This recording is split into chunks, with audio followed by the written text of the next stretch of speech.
really good. Be like, bussin' with the boys, hanging with the fellas, betting on a game. No woman's gonna tell us what to do, and I've been over here just drinking beer and making that noise. Baby, I'm hanging with the fellas, bussin' with the boys. Bro. Welcome to another episode of Bussin' with the Boys. If you are in the car right now listening, please make sure that you are subscribed to our channels, whether listening on Spotify, Apple, Amazon on audio. Make sure you're following or subscribed. And if you're watching the boys on YouTube right now, just again, we encourage you to subscribe. Helps the boys out a lot. We got a lot to talk about. We have an awesome interview with Robert Gallery. Awesome interview. Yeah, his journey, mental health, all the stuff. It is very much worth your 2.5 hours of time. We'll be breaking down our weekends, having some fun with some spicy road tier talk, best compliments to your wife, some final bites before we sign off and get into the interview. But this episode is brought to us and presented by the FanDuel Sportsbook, America's #1 sportsbook. We got Week 12, Bills versus Texans, and we'll be watching the game live from our stream room. We'll have a same game parlay for you guys to tail. We'll have a nice little giveaway for you guys courtesy of FanDuel, who will also have a 30% profit boost token available for this Thursday's game. That is right, a 30% PBT for all customers who to use on their Bills versus Texans bets. We'll cook up some bets for you guys to tail. You can cook some up on your own and tell us about them on the stream or in the comments. But make sure you are using the 30% profit boost token. Go to fanduel.com/bussin to start locking your picks now. Gentlemen, we have a good weekend. We have a fun little weekend. Yeah, I was in New Orleans. How was NOLA? I just feel it was cool. I was visiting one of my buddies that used to live here, but I got just going back. I didn't get sick, but I had like PTSD from you guys being sick. So I was like, this place just kind of like stayed away from the oysters. Yeah, just tried to eat like the most bland food. No, I mean, I have a very bland diet to begin with. Did you get chicken fingers and fries? Basically, yeah. But it was just like, I'm just uncomfortable in that city. Brought my own PB&J. I'm just uncomfortable in that city. It's crazy. But it was great to see. Like, I saw some old buddies, so it was a lot of fun. Is NOLA the best, dirtiest city in the U.S.? It's so dirty. What are some other ones? Yeah, #1 dirtiest city in the U.S. I'd have to say New Orleans. It's definitely had like the biggest and the most recognition, I feel like, of the dirty boys. Broadway can be considered pretty dirty. I wouldn't even put those in the same No, yeah, Broadway's a street. Like, Nashville's a clean city. NOLA, there's like a smell everywhere. There's a fragrance. It's ugh. The most popular, dirtiest city in America. Because you can throw like a Portland in there, but like I have no desire to go to Portland. But you know, how's St. Louis? St. Louis is clean. It's got some dirty parts. But yeah, for the most part, I wouldn't say St. Louis is close to New Orleans. Philly's pretty dirty. Philly seems like a dirty little it's city. It's just gritty. Like, I feel like Philly's just more gritty than it is dirty, if that makes sense. Yeah. Yeah. A lot of grit. Fighter mentality there. Probably give the nod to New Orleans. Dirtiest destination city in the world. Yeah. The heat really keeps it. Yeah. Dude, spicy. Nice and dirty. The weather down there was actually pretty good. It was like 75, 80, but it wasn't humid at all, so it felt really good. Oh, that's nice. That's nice. Would you do anything special this weekend? Yeah, we celebrated little Scotty Jolie turning 1. She turned 1 last Wednesday? November 12th. Yeah, November 12th. She turned 1 last Wednesday. We had my dad in town with Stephanie. We had my brothers in town with their significant others. Cody, by the way, Cody just got engaged. My brother, so have a sister-in-law, and then Charles' parents came over. So it was a very rare moment to have the grandparents, the brothers, everybody kind of like all in town. Nice little dynamic. Everybody hanging out. Yeah. Wyatt is on the clock. Wyatt's on the clock. Yeah. I was asking too, like, what you about to do, boy? What you think? Did his girl come Wyatt's for the trip? Yeah. Yeah, Morgan. What'd y'all have on the menu? Charcuterie board. Oh, a chaw board, I dude. thought it was Some gonna be- cookies, a smash cake. What's a smash cake? Cake Oh, you just cake you smash. can just smash and eat with your hands, apparently. Oh, literally. Like, you Yeah. just- Yeah. That's a 1-year-old's birthday. Scotty was very weary of the smash cake. She didn't really. We were trying to like put the frosting and stuff in her mouth to taste it, but she didn't care about the smash cake. She wanted the rich crackers that were close by. Good Good. looks. Yeah, It's yeah. strong. Yeah, I know I've talked about this quite a bit on this show, but the addiction my oldest child has to sugar needs to be studied. She is so obsessed with it, and we tried to like keep her away from sugar for the first 3 years. Was pretty good about it, and I think it just harbored everything because it is insane to watch that menace child. right now. She's a menace about it. She's a menace. Great kid, outstanding individual, but it's like it's crack. Sugar is crack to that child. Yeah. She's too old for you to throw. I don't know if there's like these like hacks where you can like put an ingredient on candy, like whether it's like a vinegar substance where like she would have a bad reaction. So she's like, I don't like candy. That's anymore. it. Yeah, she's too old for that. She's too Set her up. She's Yeah. too quick. Yeah. She's quick. she's too aware of what's kind of going on right now. Oh, Win Rebel, dude. My weekend, I mean, dude, 48 hours. We flew Wednesday, flew to New York, flew back Thursday morning, spent lunch with my family, flew to Arizona Thursday night. Had to handle a little something over there. But after I handled that something, me, Tanner, his wife, his wife's kids, Jack and Scotland, which by the way, I have no idea what I did to those kids. I'm their favorite person in the entire world. I am their favorite person. How old are they? Scotland is 5 or 6, and then Jack is in that 3-4 category. If But they're just they stayed up late to see me, Yeah. and like we played, like they had a ball, and it's just like it's the power of yes with them, dude. You Right. say yes, you play with them. They do things that their parents get mad about, but I'm just like, hey, we can kind of do whatever around here, right? You have the look of, if I was ages 4 to 9, I would be like, yo, this guy is the coolest person to ever exist. He's Let's go. taller than everyone. He has tattoos, and you just never know what's going to Yeah, come from him. gives great high fives. Yeah. Who's Yeah. obsessed with Oh, giving Uncle yeah. Taylor a high five. And you just got to find, like with the younger kids especially, Wynn's starting to get out of the age where I'm like, oh, I got to actually be cool for her too. So that's a ticking time bomb for us. But everybody under like the age of 8, I find one thing that they're obsessed with, and I just beat that shit into the ground. With Rue, it's the high five. Oh, it's high fives all yeah. day long. It's high five with Scotland, Tanner's stepdaughter. It's cartwheels. Me and her trying to watch me do the splits. If I try to do the splits in front of her, she thinks it's the funniest thing in the world. And Jack's just a homie, bro. Little Jack, he's awesome. Me sit there and be like, man, I kind of want a boy. Yeah. Kind of want a boy. He's a little psycho. But we did that. We go to Zips, man.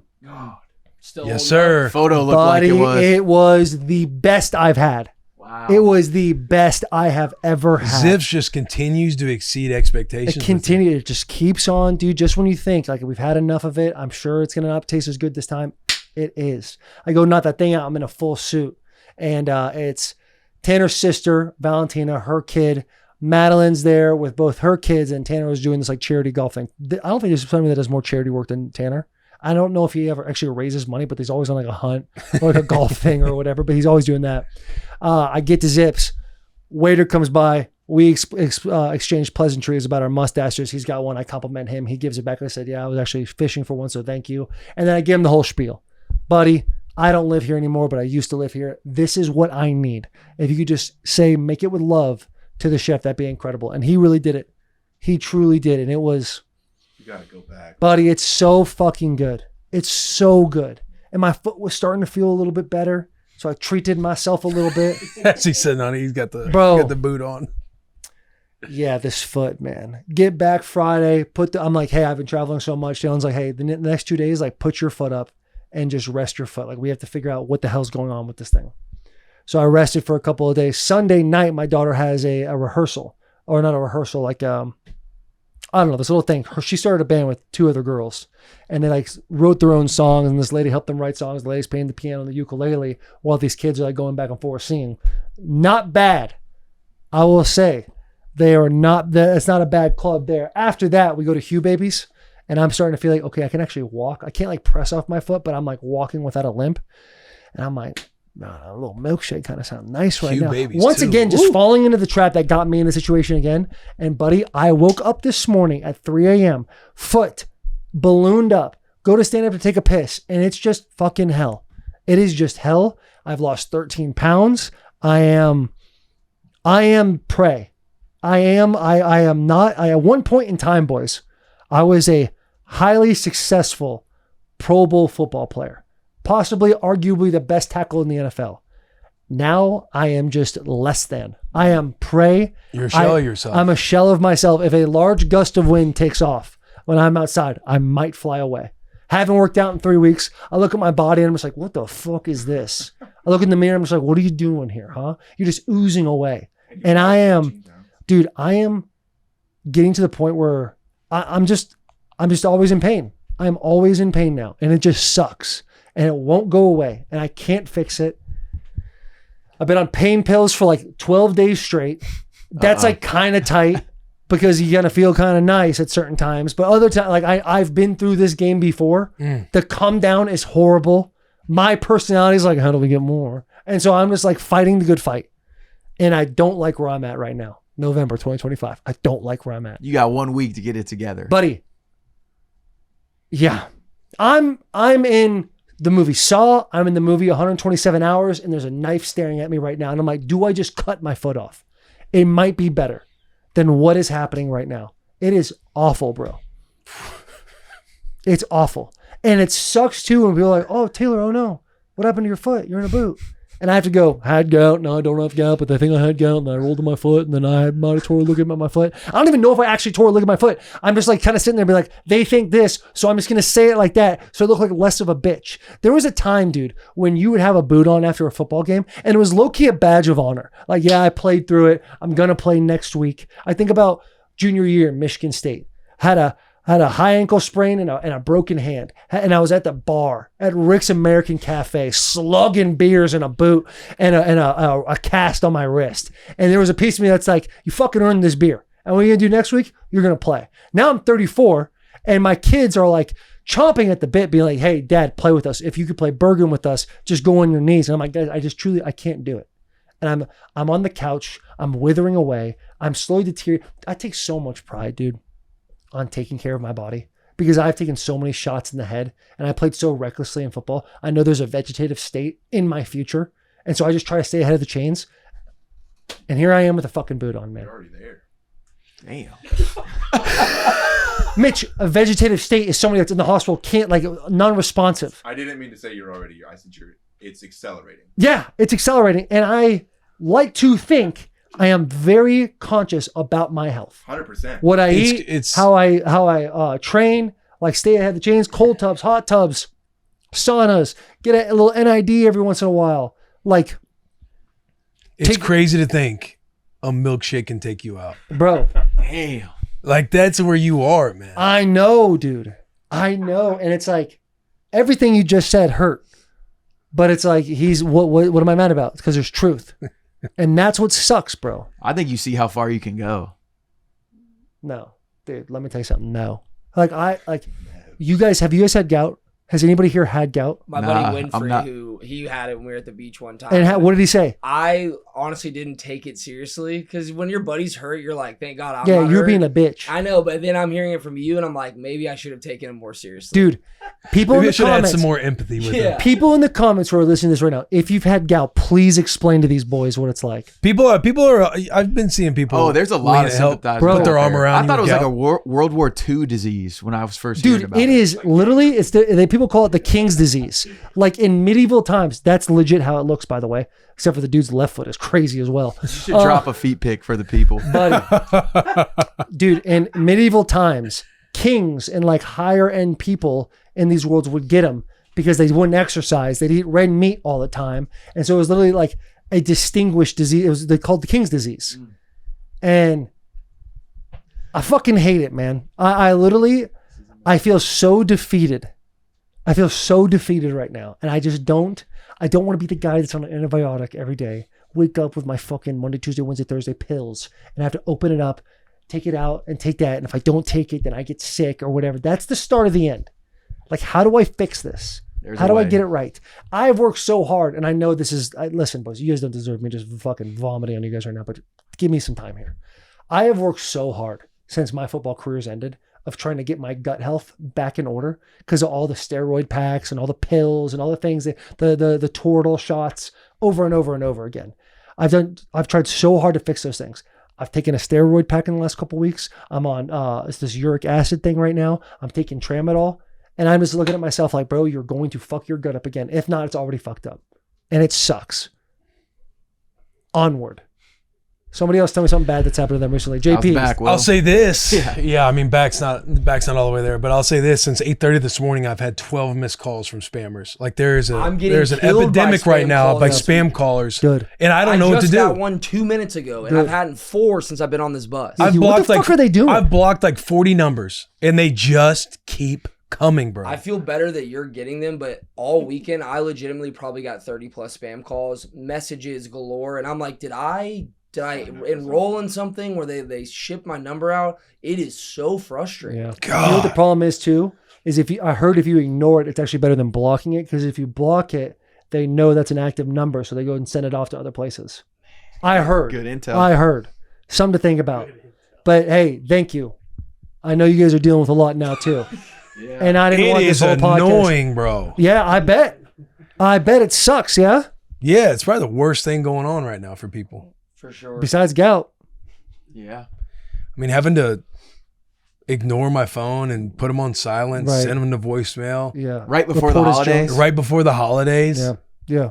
It's frustrating, man. It's annoying. Yeah.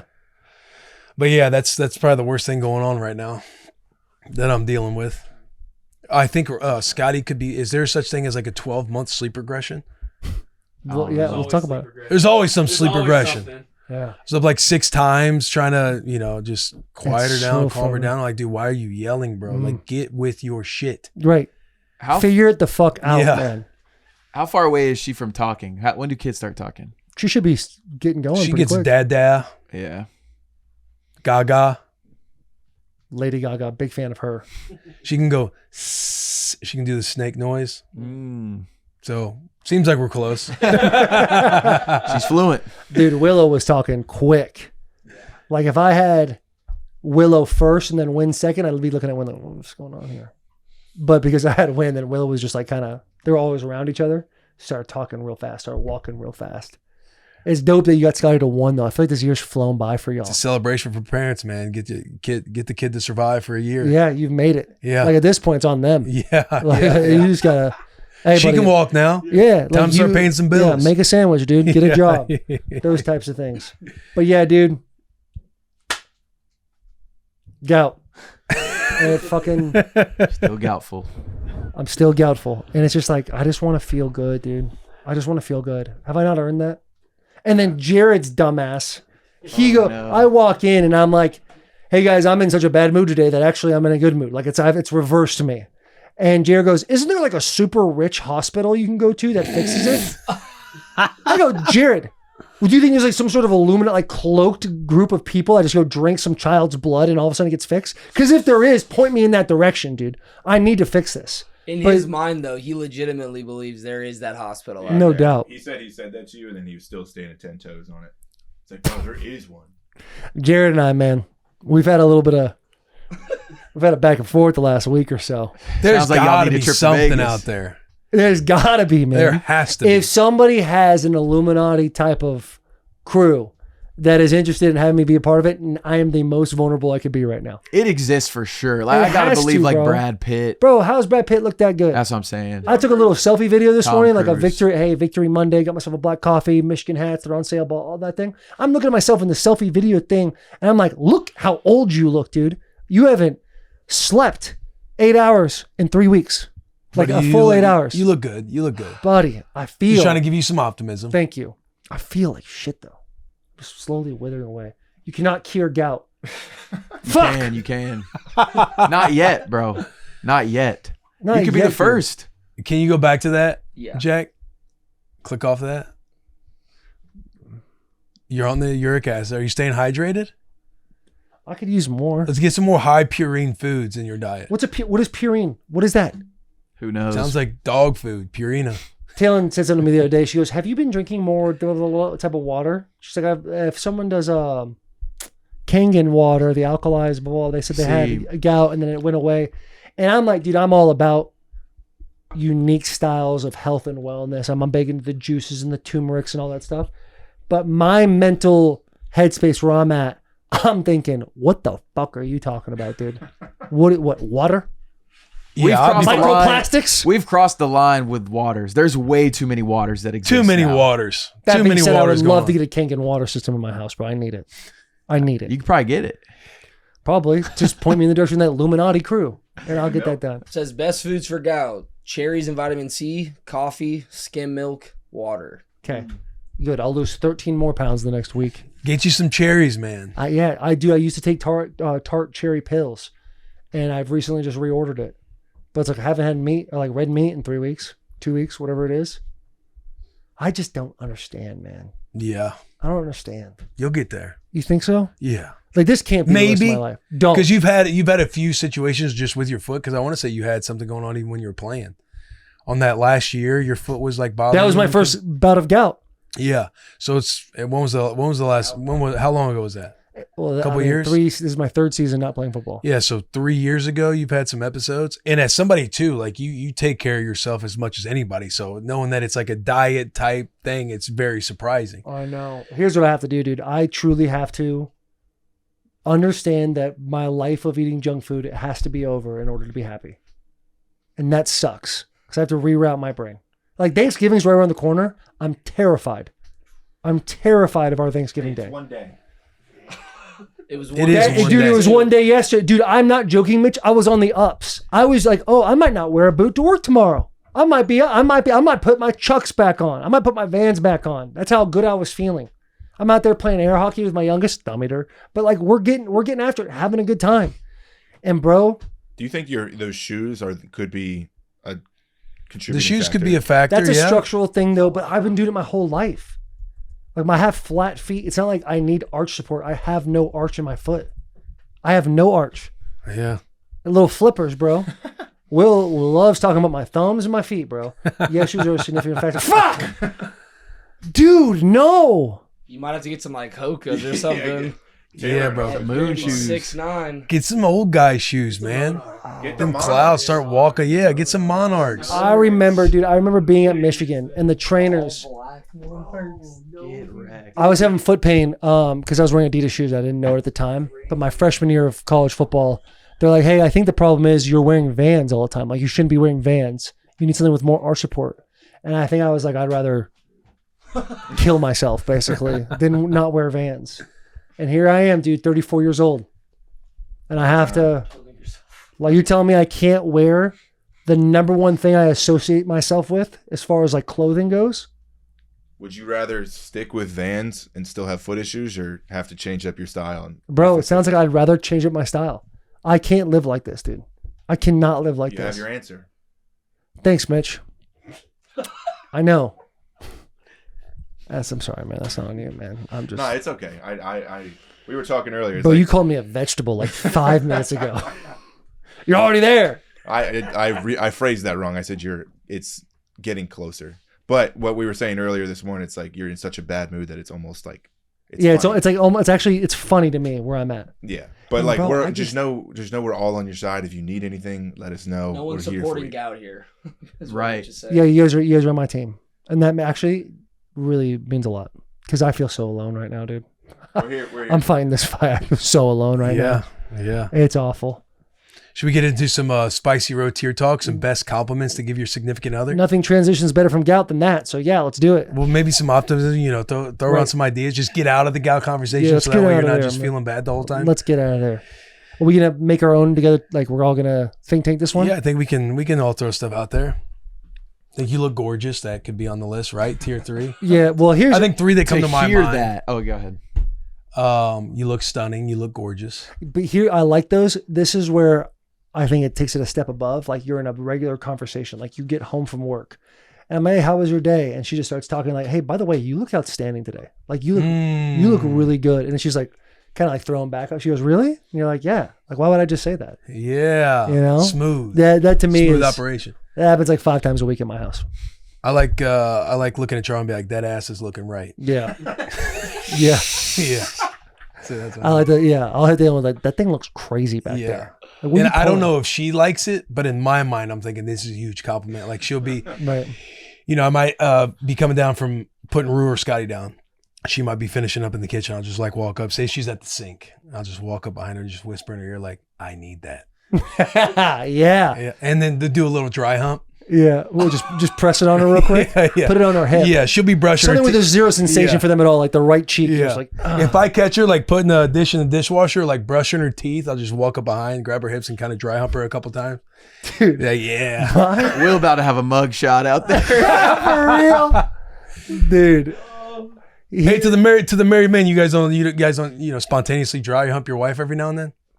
No, Not. Hey, that no clump does. Look at that boy. That's crazy. You don't do that, Taylor. I do, dude. Like in high school when like you like are cuddling with a girl or whatever, and you're clearly hard as a rock, clearly, and like you think this is a good idea for me to press my hips into them as much as possible, so they know like the option's there if you want it. I still love doing that. I still love being a cuddle and just be kind of chubbed up and just be like, fucking. And it's got to be so annoying to them. I'm just fucking. You feel that? But what's the dude? compliment you're giving her while you're doing it? Yeah, you do this to me. He's giving 9 years married. Taylor and I 9 years married. Still fucking got it, dude. You still give me a shot. Which sucks about this show is I know that Taylor's grandfather, Taylor's dad, he listens to the show. Like Chuck listens to the show religiously. So Chuck, I'd like to apologize, but I do that. So is that like a compliment you give? That you still got it? Yeah, that's a body language compliment. Yeah.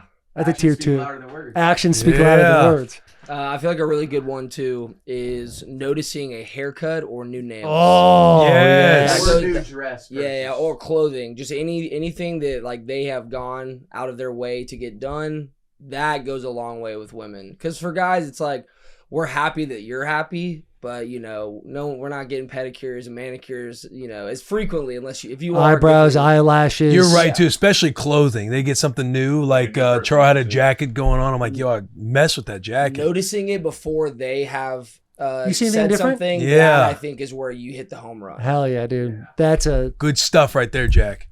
good stuff. Sitting hit a little like hair dress combo on Saturday, and I was like, God dang, okay, I see you. And just that, you could tell it went a long way. God dang, okay, I see you. Yeah. I need that on the list as well. Yeah. God dang, God dang, I okay, see that on there. yeah. I love that. Hell yeah, dog. Hell yes. Well, Clump, you got one to add to the list? Not outside of the dry humping. My big one is like if Lynn says she has like a busy day, I have to do this or this. When I get home, I try to like hit back on those topics. Like, oh wow, like it's nice and clean in here, or it smells good. Just kind of compliment like things she was stressed about. Yeah. That's good. It's a Memory. compliment. Yeah, remembering. Yeah, just like appreciating the little things that happen around the that house. she was stressed yeah. about. Yeah. Yeah. You guys don't like that one. You guys No. I do. I'm thinking in my head like yesterday, Taylor's like, hey, like I feel like I've been like a single parent for the last couple of weeks, and I'm like, hey, you really have, and I cannot thank you enough. Yeah. For how like I've had to deal with this, and it's really I haven't been able to do a whole lot of shit. So that's really big of you, and you could just tell she was like she needed the acknowledgement, which I think we all needed sometimes. It was big. Yeah. Before we hop off, the world needs to know, Clump had an aura dump on me just a second ago. He has a pizza named after him in his hometown at his local pizza spot. It's a special pizza. It's called the Clump Pizza. It's buffalo chicken pizza, but instead of buffalo sauce, it is mango habanero sauce on the pizza. You can get it as a special You pizza. got a pizza named after you back every in now and then hometown? it's in the rotation. I'll show you a picture of it. Oh, you were him back in the day. No. What It's led not. to this? Yo. Oh, you were him Hold back in the day. on. Anybody else got a No. Hey, God dang, okay, I see you. This is gonna turn so poorly bad of how it happened. It's not because of my high school football playing days. It's because my family goes there every Friday and they just love our family. So like, I That's take dude. them That's and I just as order good. the pizza and he's like, no one ever orders this. This is awesome. It's great. So they put it as a special and it like sold out. So we always joke that it was all like I kind of created my own. Yeah, you guys did, man. That ain't a joke. That ain't no joke. That's real spiel. That's It's from- legacy. It's from eating pizza though. It's not from like anything God, good. I yeah. did. What? Do what you love. You never work a day in You your life. supported Like the you've done something community. amazing. You support Yeah. the community. Hey, Eating Caddy Corner, pizza is a Caddy universal Corner in language. Nazareth. Shout out to Caddy Corner. I'm sure Will would love to have a pizza named after him at home team. Yeah, Would love that. He's on Twitter every Friday going, Yeah. hey man, Pizza Friday. Yeah. We'll Always be back. from home team. We'll be back over Thanksgiving. I'll send you a picture of it. We're gonna Okay. go there. Nice. I also have something named after me. All right, onward. What do you got named after? Brown Jug, Southwest, the Southwest Burger. Tell us And then about the story, man. Let's hear the legacy. Perry, you guys know Perry. And I played football there, and they're like, Taylor Lewan, Southwest Burger. That's what it is. That's it. That's awesome, dude. No, I think. Hey, yeah, that's awesome, Thanks, man. boys. Nice. Yeah, hell yeah, dude. That's aura. Thank Yeah, you. that's- Thank you very much. Is it still there? I don't know. That's a good question. I like to think so.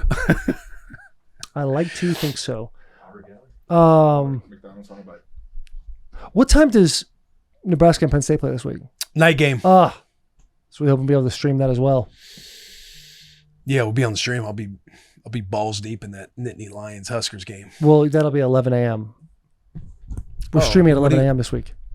Yeah, well, what do you mean we'll be on the stream? I wish we were streaming for that game. Oh, wish we were streaming. Got you. Yeah, we'll be. All right.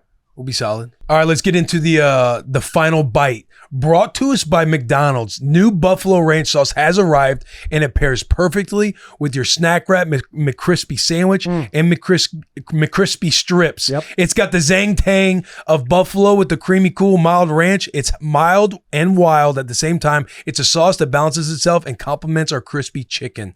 Again, this episode of Bussin' with the Boys is brought to you by McDonald's and their all-new Buffalo Ranch sauce. There's a new sauce in town at McDonald's. Tangy, creamy Buffalo Ranch. Order now. And now we give our sharpest takeaway heading into the weekend, heading into the week, let's say. Whether it's a bold prediction, a hot take, or a storyline that's flying under the radar, the final bite gives fans the one thing to keep in mind before finishing their week and tuning in to kickoff as they dip their McCrispy strips in this new buffalo sauce. What are they dipping in? Dipping in denim. They're dipping in denim. Dipping in denim. I got a final bite. Oh, okay, Mitch. Please. Taylor, my final bite is Taylor's going to get over this gout and this foot thing, and it'll never happen again for as long as he lives. And for whatever reason, it was just a spell. He's going to be able to eat whatever he wants, do whatever he wants, and it'll never happen again. It'll never happen again. That is my favorite, dude. I would dip all day in denim with that. I would dip all day in that. My final bite, and I don't even take pride in saying this because the Vols play the Gators in Gainesville this weekend. Historically, we lose in Gainesville all the time. And then we have Vandy. So if the worst possible case scenario, my final bite, Tennessee, Nebraska in the Music City Bowl. Shit, that would be awesome. electric, bro. Right, Nashville, we'd have to go too. It'd be like the 9th Music City Bowl for the Vols in the last 10 years. What it feels like, but I'd love to get Lincoln to Nashville. That'd be awesome. And what's great about that is you guys were supposed to play it. The Nebraska was like, we're not playing you guys. yeah, next year, I don't want to talk about that. Still hurts. JP, Clump, do you guys have a final bite heading into the weekend? Because you guys already know what mine's going to be. Yeah, I mean, after what happened to me this weekend, one of the only things that could cheer me up is that a McDonald's breakfast for my final bite after leaving that Texas A&M game. How I feel right now. What's your order? What's your breakfast order at McDonald's? So I go back and forth between two things. I'll give you this one. This is one I had most recently. I was actually inspired by your tweet last week to go get McDonald's breakfast. And I got sausage, egg, and cheese bagel meal plus breakfast burrito. The little 2 for breakfast burritos? Yeah. Bro, I love the breakfast burritos are maybe the best fast food breakfast burritos to ever exist. Yeah, agreed. And I'm out there in the breakfast burrito streets. No, you're in the community. Yeah, I'm in the community. And I like when you McDonald's take a at the bite top. too, and there's almost a little pop of cheese that comes into your mouth. Yeah. God, And their hot salsa. A sharp cheddar. You're a bagel guy for your breakfast sandwich over the biscuit and over the McGriddle. JP, I am. the McGriddle to me, they dude, brought is- back bagels in Yeah. the Nashville McDonald's. JP and like 4 people, they like called him out on Twitter, McDonald's, for bringing back the bagels. Oh, Yeah. wow. I got a in there. McDonald's hat at the house. Yeah. And I was also a part of the snack wrap campaign. Yeah. I do remember that. Rico Bosco hit me up when he saw that tweet. Like, Who? Fuck it, I'm getting McDonald's. I'm getting McDonald's for breakfast on this Friday morning. He was like, bro, get the steak, egg, and cheese bagel. Trust me. And usually my order, I love getting the sausage, the breakfast burritos, and I like getting, just for nostalgia purposes, bacon, egg, and cheese McGriddle. And I also got a steak, egg, and cheese bagel, like he was saying, but it was subpar. Like, it was good, but I feel like he put such an expectation on it. Because I'm not, like, for me on the McDonald's, it's McGriddle and bagel sandwich, or McGriddle and biscuit sandwich over the bagel Pancakes sandwich. though, bro. And also Can't go wrong with the hash McMuffin browns, either. The hash browns Hash brown. are all time. Might be the number one thing on their roster. Yeah. Elite They do have good roster. hash browns. Elite roster. And that orange high C.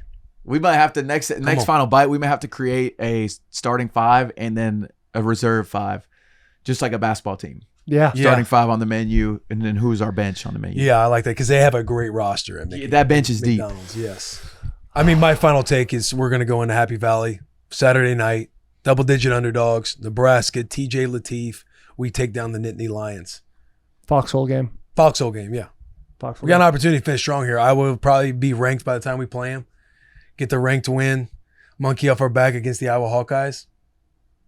Iowa was ranked before they lost to USC. They're going to be out now, you think?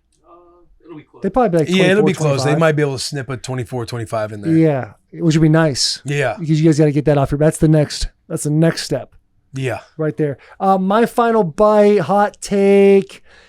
If the Rams and the Seahawks played again, the Seahawks win that game. I love that. Yeah, they win that game big. I think you have 4 turnovers to Sammy D. What I hate for that game is my expectation in that game was for Sam Darnold to go in and be able to outduel Matthew Stafford. But it ended up being more of a defensive game than anything else, which is great. It's great for football. It's just how complete both those teams are. But for Sammy D to have 4 interceptions, a lot of the haters are going to come out of the woodwork and be like, oh, he's really not a great quarterback. He's had a good year, but he's not like an elite top 5 guy. I think those guys play again, and I believe they do play again, right? They haven't played twice yet. So they will play again. I am taking the Seahawks in that game. Mark it down right here. Final bite. Keep Shane Beamer. Final bite. Michigan makes the playoffs. All right, good to go, boys. Big hugs, tiny kisses. Enjoy Robert Gallery. This is an incredible interview. Listen to all 2.5 hours of it. Leave comments, subscribe. Make sure you're subscribed. Big hugs, tiny kisses. We will see you later.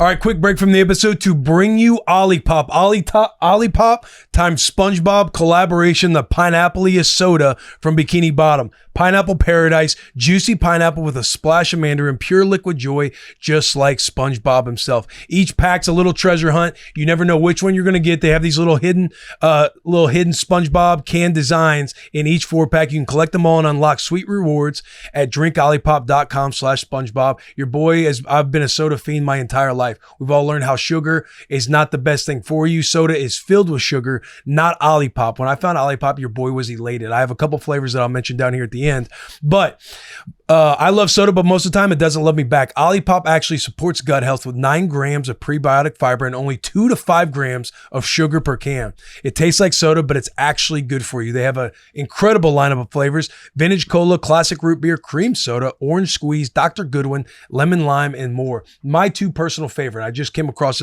this one recently, which might climb the charts and be my number 1, but classic grape is currently my favorite. Another one that is climbing rapidly, boys, Apple Crisp. Ooh. Apple Crisp. It is incredible. Think apple juice with that little carbonation.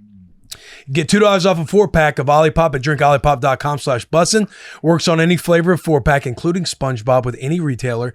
And Olipop is sold online, drinkolipop.com or Amazon, and available in almost 50,000 retailers nationwide, including Costco, Walmart, Target, Publix, Whole Foods, Kroger, and H-E-B. Drink Olipop, boys. We also bring you Simply Safe. What do you want to keep safe in your life? Family, kids, that new car in the garage? Traditional security systems only take action after someone has already broken in, and that's too late. Simply Safe is setting the new standard in home security with active guard outdoor protection. Simply Safe's monitoring agents can help prevent break-ins before they happen. AI-powered cameras backed by live professional monitoring agents that monitor your property and detect suspicious activity. If someone's lurking around, those agents see and talk to them in real time, activate spotlights, and even contact the police. You can get 50% off your new Simply Safe system with professional monitoring and your first month free at simplysafe.com/Bussin. Again, that's simplysafe.com/Bussin. There's no safe like Simply Safe. And shout out Simply Safe for keeping the shop safe and secured while the boys are away. They do sponsor, and also they equip our shop here at Bussin' with the boys. Guys, let's level up your nicotine routine with Lucy. Go to lucy.co/Bussin and use promo code Bussin to get 20% off your first order. Lucy has a 30-day refund policy if you change your mind. Again, that's lucy.co and use code Bussin to get 20% off your nicotine pouches. And here comes the fine print. Lucy products are only for adults of legal age, and every customer is age verified. Warning, this product contains nicotine, and nicotine is an addictive chemical. Let's get to the Robert Gallery episode that is brought to us. This interview is brought to us by Bud Light. Bud Light is always brewed with 4 simple ingredients for a clean, crisp taste. Bud Light is the official beer sponsor of the NFL Draft, Titan University, the UFC, and Shane Gillis' 2025 tour. Post Malone, Dustin Poirier, Emmitt Smith, Baker Mayfield, George Kittle, Peyton Manning are all of the Bud Light partners, so you can stock up now on Bud Light. Head to www.budlight.com/locator to find a store near you. Easy to drink, easy to enjoy. Enjoy this interview with Robert Gallery. Ladies and gentlemen, let's give it up for our guest today. We got a 2-time All-Big Ten, 1-time All-American Outland Trophy winner, and a man who's had an incredible story that we're going to break down on this beautiful Tuesday morning. Let's get it up for Robert Gallery. Buddy, excited to have you on. Right before we started, we were talking about the ego and the Big Ten going around right now. Yeah. I don't know if Robert would have been a great guest to have on before, leading up to the Iowa game, maybe after the Iowa game. Mm-hmm. Talking about Michigan football. A lot of Big Ten energy There's a lot in of this bus right now. Big Ten ego right here. A lot of Big Ten ego. Yeah. Iowa's looked tough this year. Yeah, they're doing well. I was back last week for the game, and just to see them steamroll through that, it's nice. It's nice to see when you don't just squeak it out. But they're rolling. That quarterback makes a big difference for them. And they're a fun team to watch. We're moving the ball, and it's Hawkeye football. We got Hawkeye football. We gotta beat your ass at the end of the year. 9-1 so far. The last 10. It's tough. Iowa's won 9 of the last 10. Great school. I feel like you guys' rivalry is like it's a rivalry, but there's a level of mutual respect in it. Am I correct in saying that? Respect is a big word. Yeah, I think. But yes, no, it's a great respect rivalry. The others, but. It's a rivalry that kind of like came about or kind of gets forced in whenever we made the move to the Big Ten. Yeah. As Iowa and Nebraska going to play at the end of the year, every season from here on out. But it's there. I wouldn't say that there's like people love each other. Right. True. But people are also understanding, like if your kid wanted to go to Iowa at the end of the day, you would be okay with it? I personally wouldn't. Some folk in Nebraska might be okay with it. I did hear that. And the sad part is, I guess I have my wife played for the women's basketball team there. We have a great relationship with At Nebraska? No, at Iowa. Okay. Yeah, no. Wouldn't have married her. I mean, another story. Yeah. But we have a great relationship with the head coach there. And I know you have 2 girls, and we were just back, and we were just talking with her, So they are ready to see your girls come up, and they actually sent a bunch of stuff for you. God. That is Because, so sweet. There's some women's basketball T-shirts. I threw in a Kirk Ferentz poster just because I figured you'd put it up somewhere. But I know you'll do what's best for your girls and get them ready to go be a Hawkeye. That is so kind. Not a lot of people come on this show and give out gifts. That's so sweet. That is so kind. Will, what do you say? Will, what do you... Is that signed? Some youth smalls. He's won a few games, So He's won a few. I respect this. I respect it so much that if you guys beat us, I'll post a photo with Rue with this little foam finger. That's a wild just walk. I told Will he's got to grow his hair for a year, and it looked like the world was coming down to him. You're giving a gift, and you're like, if I lose, I'll have Rue hold this up, no problem. Well, I just respect the. I just respect him being on his toes coming in the bus. Yeah, fair enough. A little bit might be too that I did take a recruiting visit to Nebraska. I never got offered, so there might be a little bitterness in our relationship with that. They didn't but it worked offer you? out. Did not. But that's okay. Because you were an athlete, right? Right. Yeah. No, I wasn't a You high were recruited Robert Gallery that came to be Robert Gallery. No. All American, all that stuff. Like who was the head coach at the time in Nebraska? That's a good question. That was back. I don't even remember. Don't remember that trip. So I This guess is it wasn't that great. This is early 2000s, 99? 99. 99 was when you were a senior in high school. Mm-hmm. That's wild. Because you look our age, which is really upsetting for me. And so you're from Iowa. You go to Iowa. Was it ever? How many offers did you have? I think like 4. Purdue, Northwestern, Iowa State, and Iowa had 4. And But Iowa's clearly like you wanted to go to Iowa. I did. My older brother played there. He was an All Big Ten punter there from 93 to 96. So I was hanging around the university. I was hanging around the program. All the guys that were there, the Tim Dwights, the Jared DeVrieses. So I'm in the dorms as a junior high kid hanging out with these guys. So in my mind, it was like, this is where I want to go because I knew the culture and I knew all the guys. It's cool to be recruited and go check out the other places. But at the end of the day, I knew I was going to Iowa. Yeah. And it didn't matter what other school offered you. If it was like an Alabama, an SEC school, Michigan. Yeah, but I was an athlete, right? I played basketball. I was a second state in the high jump. I ran the 4x1, but I wasn't bunnies, 4x1? Yeah. This is fucking out of control. Yeah. So we were, How high were you jumping? I still have the school record at 6'5". Yeah. But, I mean, I had some hops now. Dude, that is nuts. That is Yeah, so wild. I was an athlete, right? So you didn't turn on my VHS tape that I sent to all these schools and see like this killer football player. You saw an athlete that could run. My high school, we didn't throw the ball either. So they showed me blocking, that's for sure, because we would go entire games and not throw the ball. But I wasn't Michigan wouldn't have sniffed me. I sent them a VHS tape, no return call. Really? And what were you weighing when you got to Iowa? I showed up about 230 pounds soaking wet. Okay. Yeah. So you had a redshirt year on the horizon. No problem for you. For sure. It was my senior year of high school. I was right at 210, and they told me when I showed up, like, you need to put some pounds on. So before we weighed in, I drank 2 gallons of water. Hell yeah. Been on that program before. So I was like 230 and just full of water. Yeah. But by Christmas, my first year, I think I was 275 or 280. I got on that lifting program and that eating program. They're like, when you wake up, you drink a protein shake in the middle of the night. And if you wake up again, you drink another one. Dude. But we had that Chris Doyle program. Chris Doyle was our strength coach, and we had his program of putting lean mass on, and it worked. Now, is Chris Doyle the strength coach? Was he there for a very long time with Kirk Ferentz? He was there for a while? He was there for the first year when Kirk started. So 99 is when Kirk came, Chris Doyle came. That's when it all started, my first year. And Chris was there for 15 plus years, 18 years. No shit. Where was Dobson at the time? James Dobson. So that's a mutual connection that we have. That's how this whole thing now. got connected, correct? Yeah. Dob hit me up and was talking to me about Robert Gallery. And knowing that Dobson, he started at Iowa before he came and was our head strength coach at Nebraska. So you knew about all the Doyle programming. I'm sure we were doing a lot of the stuff in Nebraska that you guys were getting into and doing, because Doyle was like ahead of his time in the strength training program. But yeah, Dobson, because he had to have been young. Yeah, he was assistant 99. He came with Doyle, and he was there my entire career till he moved on. Later on, he was there quite a few years. But yeah, James is the best. We've kept in contact over the years, and yeah, he learned from the Doyle stuff and then put his own stuff into it. And he's just a great human being. How was his like authority figure vibe that young as an assistant?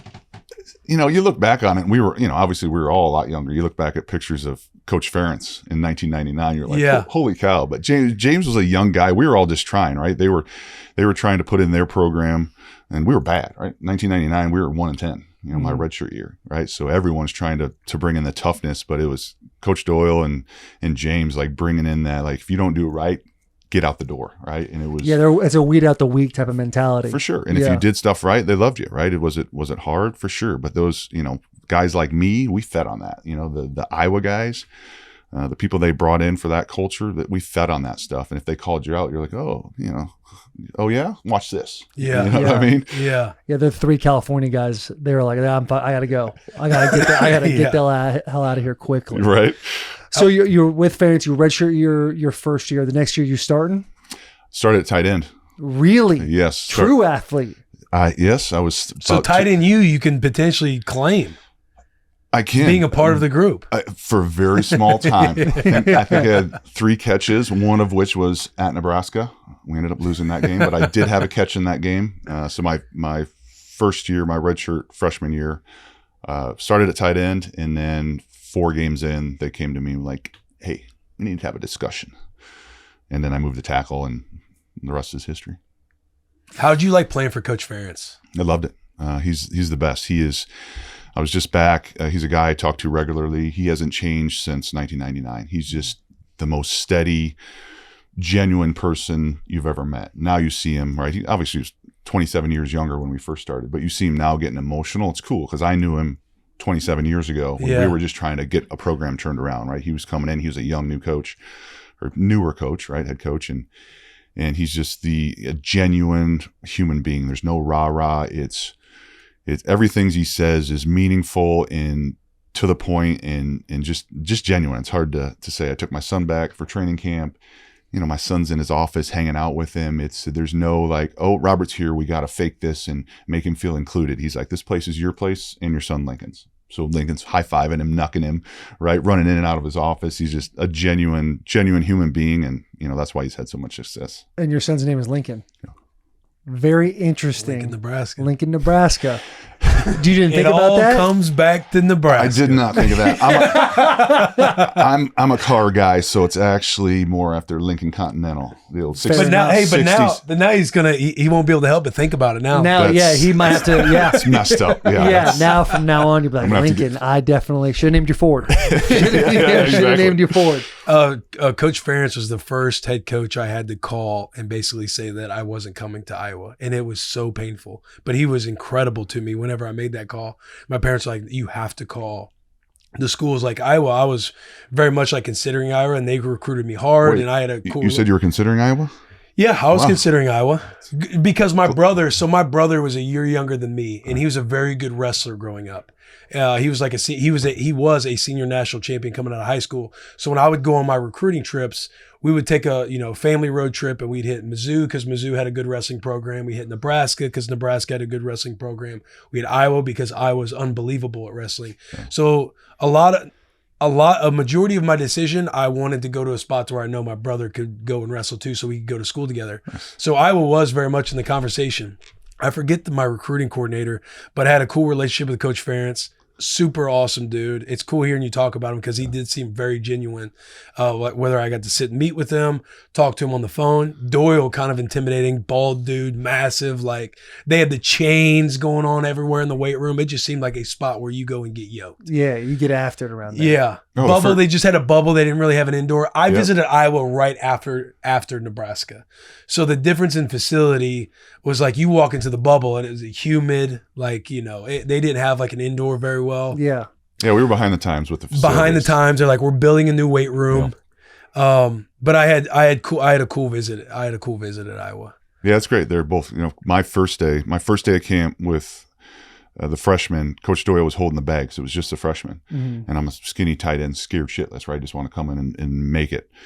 And he was holding the bag, and I remember the first one I came off, my hand slid up off the bag, smacked him in the face, and I had shoulder problems in high school, and my shoulder came out of the socket.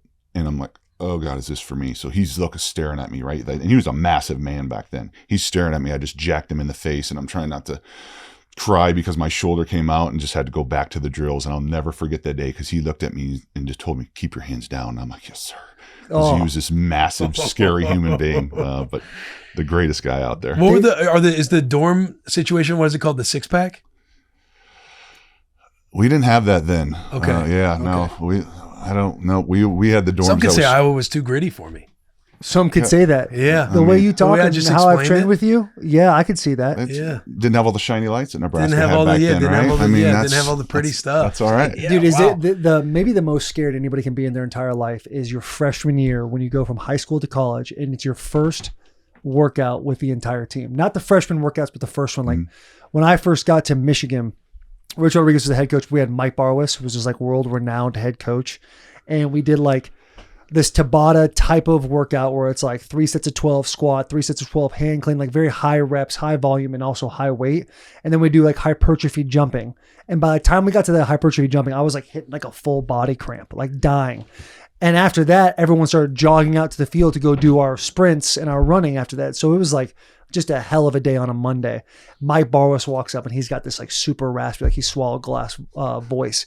And he goes, welcome to Michigan. How do you like my dick in your mouth? And then walks away. And I'm thinking, I got to get the fuck out of here. There is no way I'm going to make it. Mom, this is not for me, Mom. Dude, Mom. It is terrible. And then you got to go shower for the first time. And then in front of all the boys, and you're like, do I wear underwear? Do I not wear underwear? Like it's a mental warfare. Oh, it is. And when you go in, like, I think we did, like, we were not grown men, right? Skinny, and you walk in and Colin Cole, he came from Florida. He was a grown man when he showed up as a freshman. And I'm like, I got to play against this guy? I mean, 320-pound yoked dude from Florida. Mm-hmm.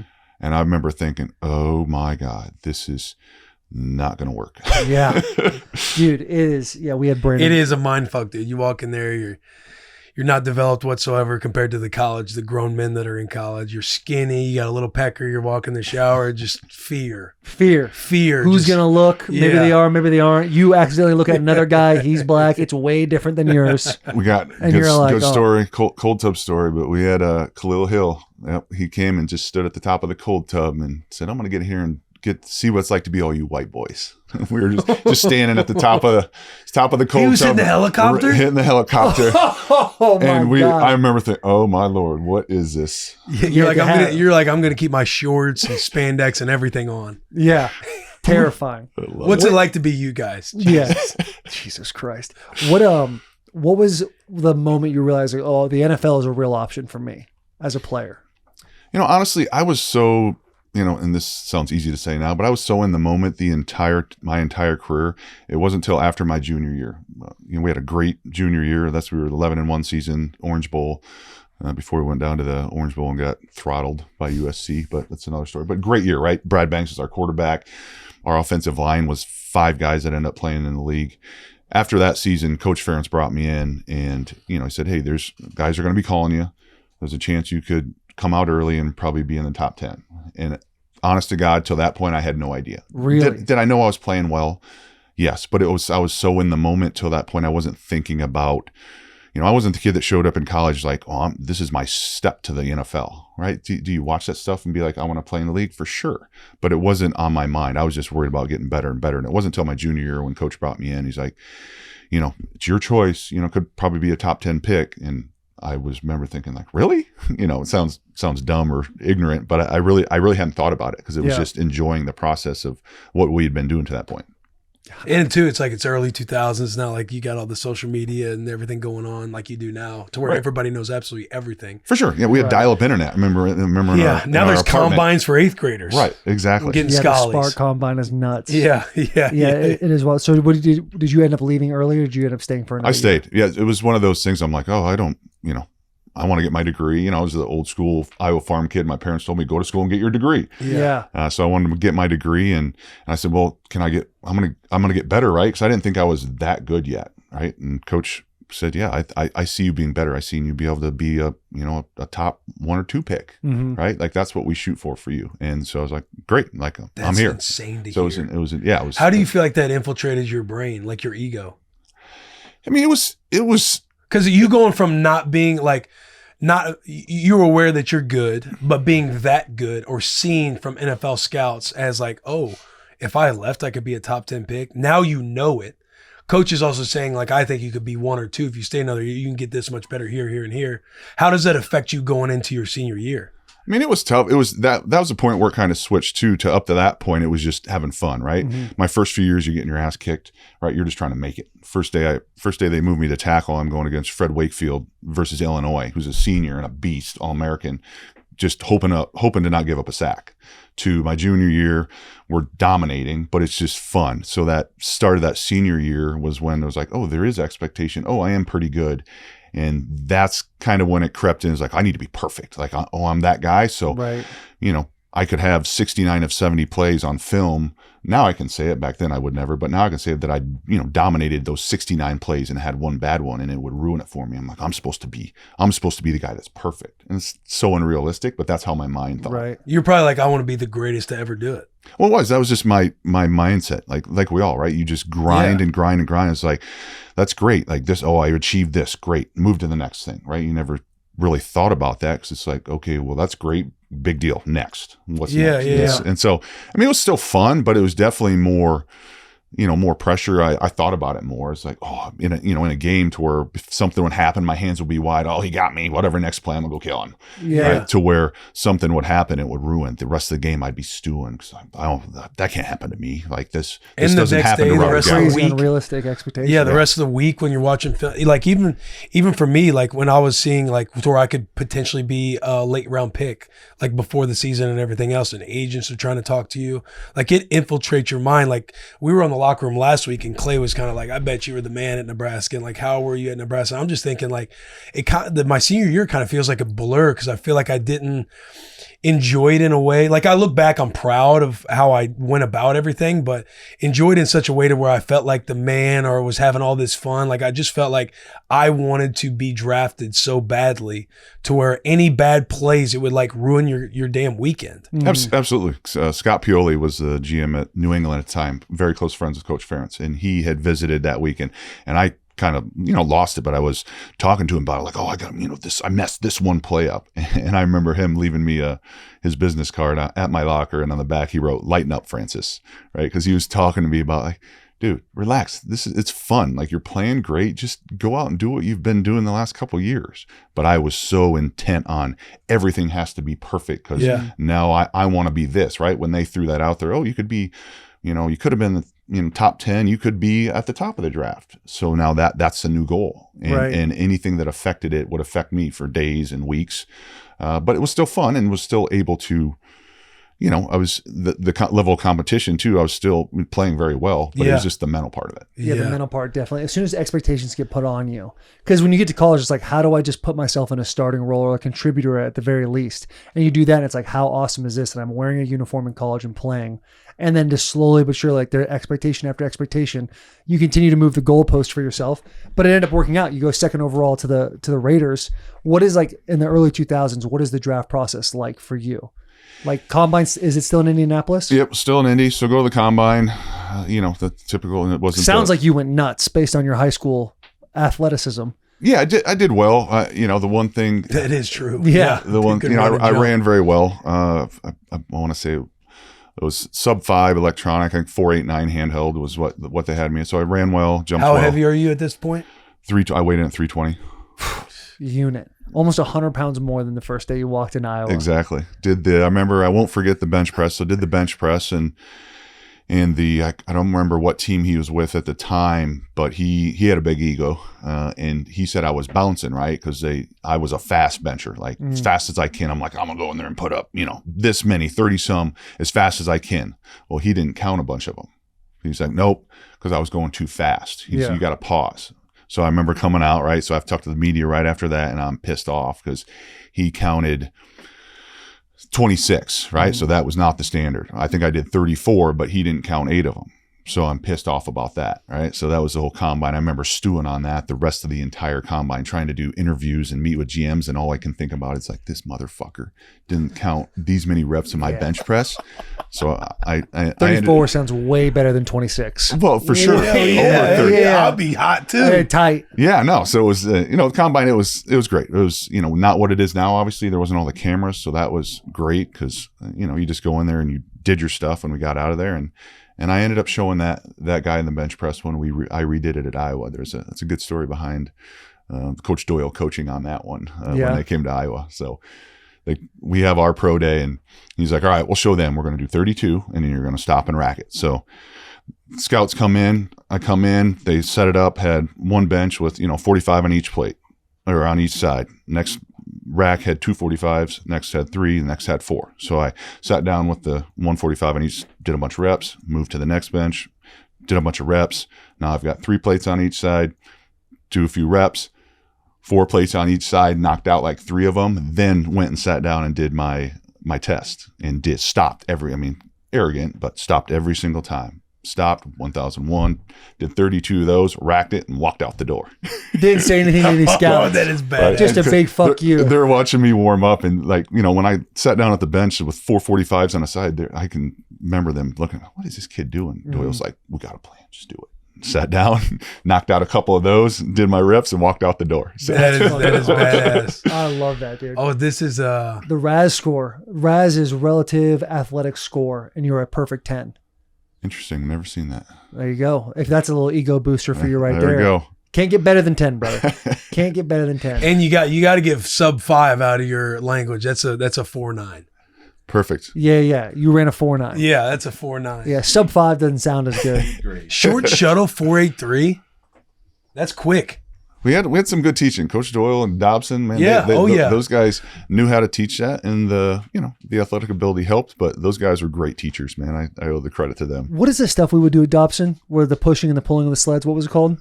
GPP. Did you guys do GPP at Iowa? All right. Yeah. I'm sure they did some version of it at Iowa. Again, like sitting down and the whole recruiting process, like my dad was a sicko working out growing up, like DeFranco training and different things. So I kind of understood some West Side barbell and a lot of those variations of and concepts of training.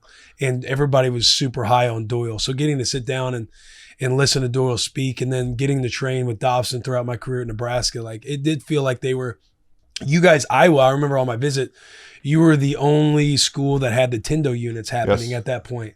And so when obviously Dobson, Nebraska, we're getting those Tendo units to kind of measure your speed, power, velocity.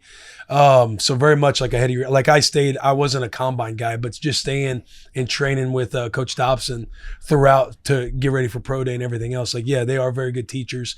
You never run the 40. You're always doing like 10s and 20s and you never cap out to where you're like, I have no clue what I'm going to run. But yeah, I enjoyed training with Dobson during that time, getting ready for the pro day. Well, they were ahead of their time. You know, they were way ahead of their time. Oh, here we go. What do we get here? Is this a real thing or is this AI? Hold on a second. 462, you lied.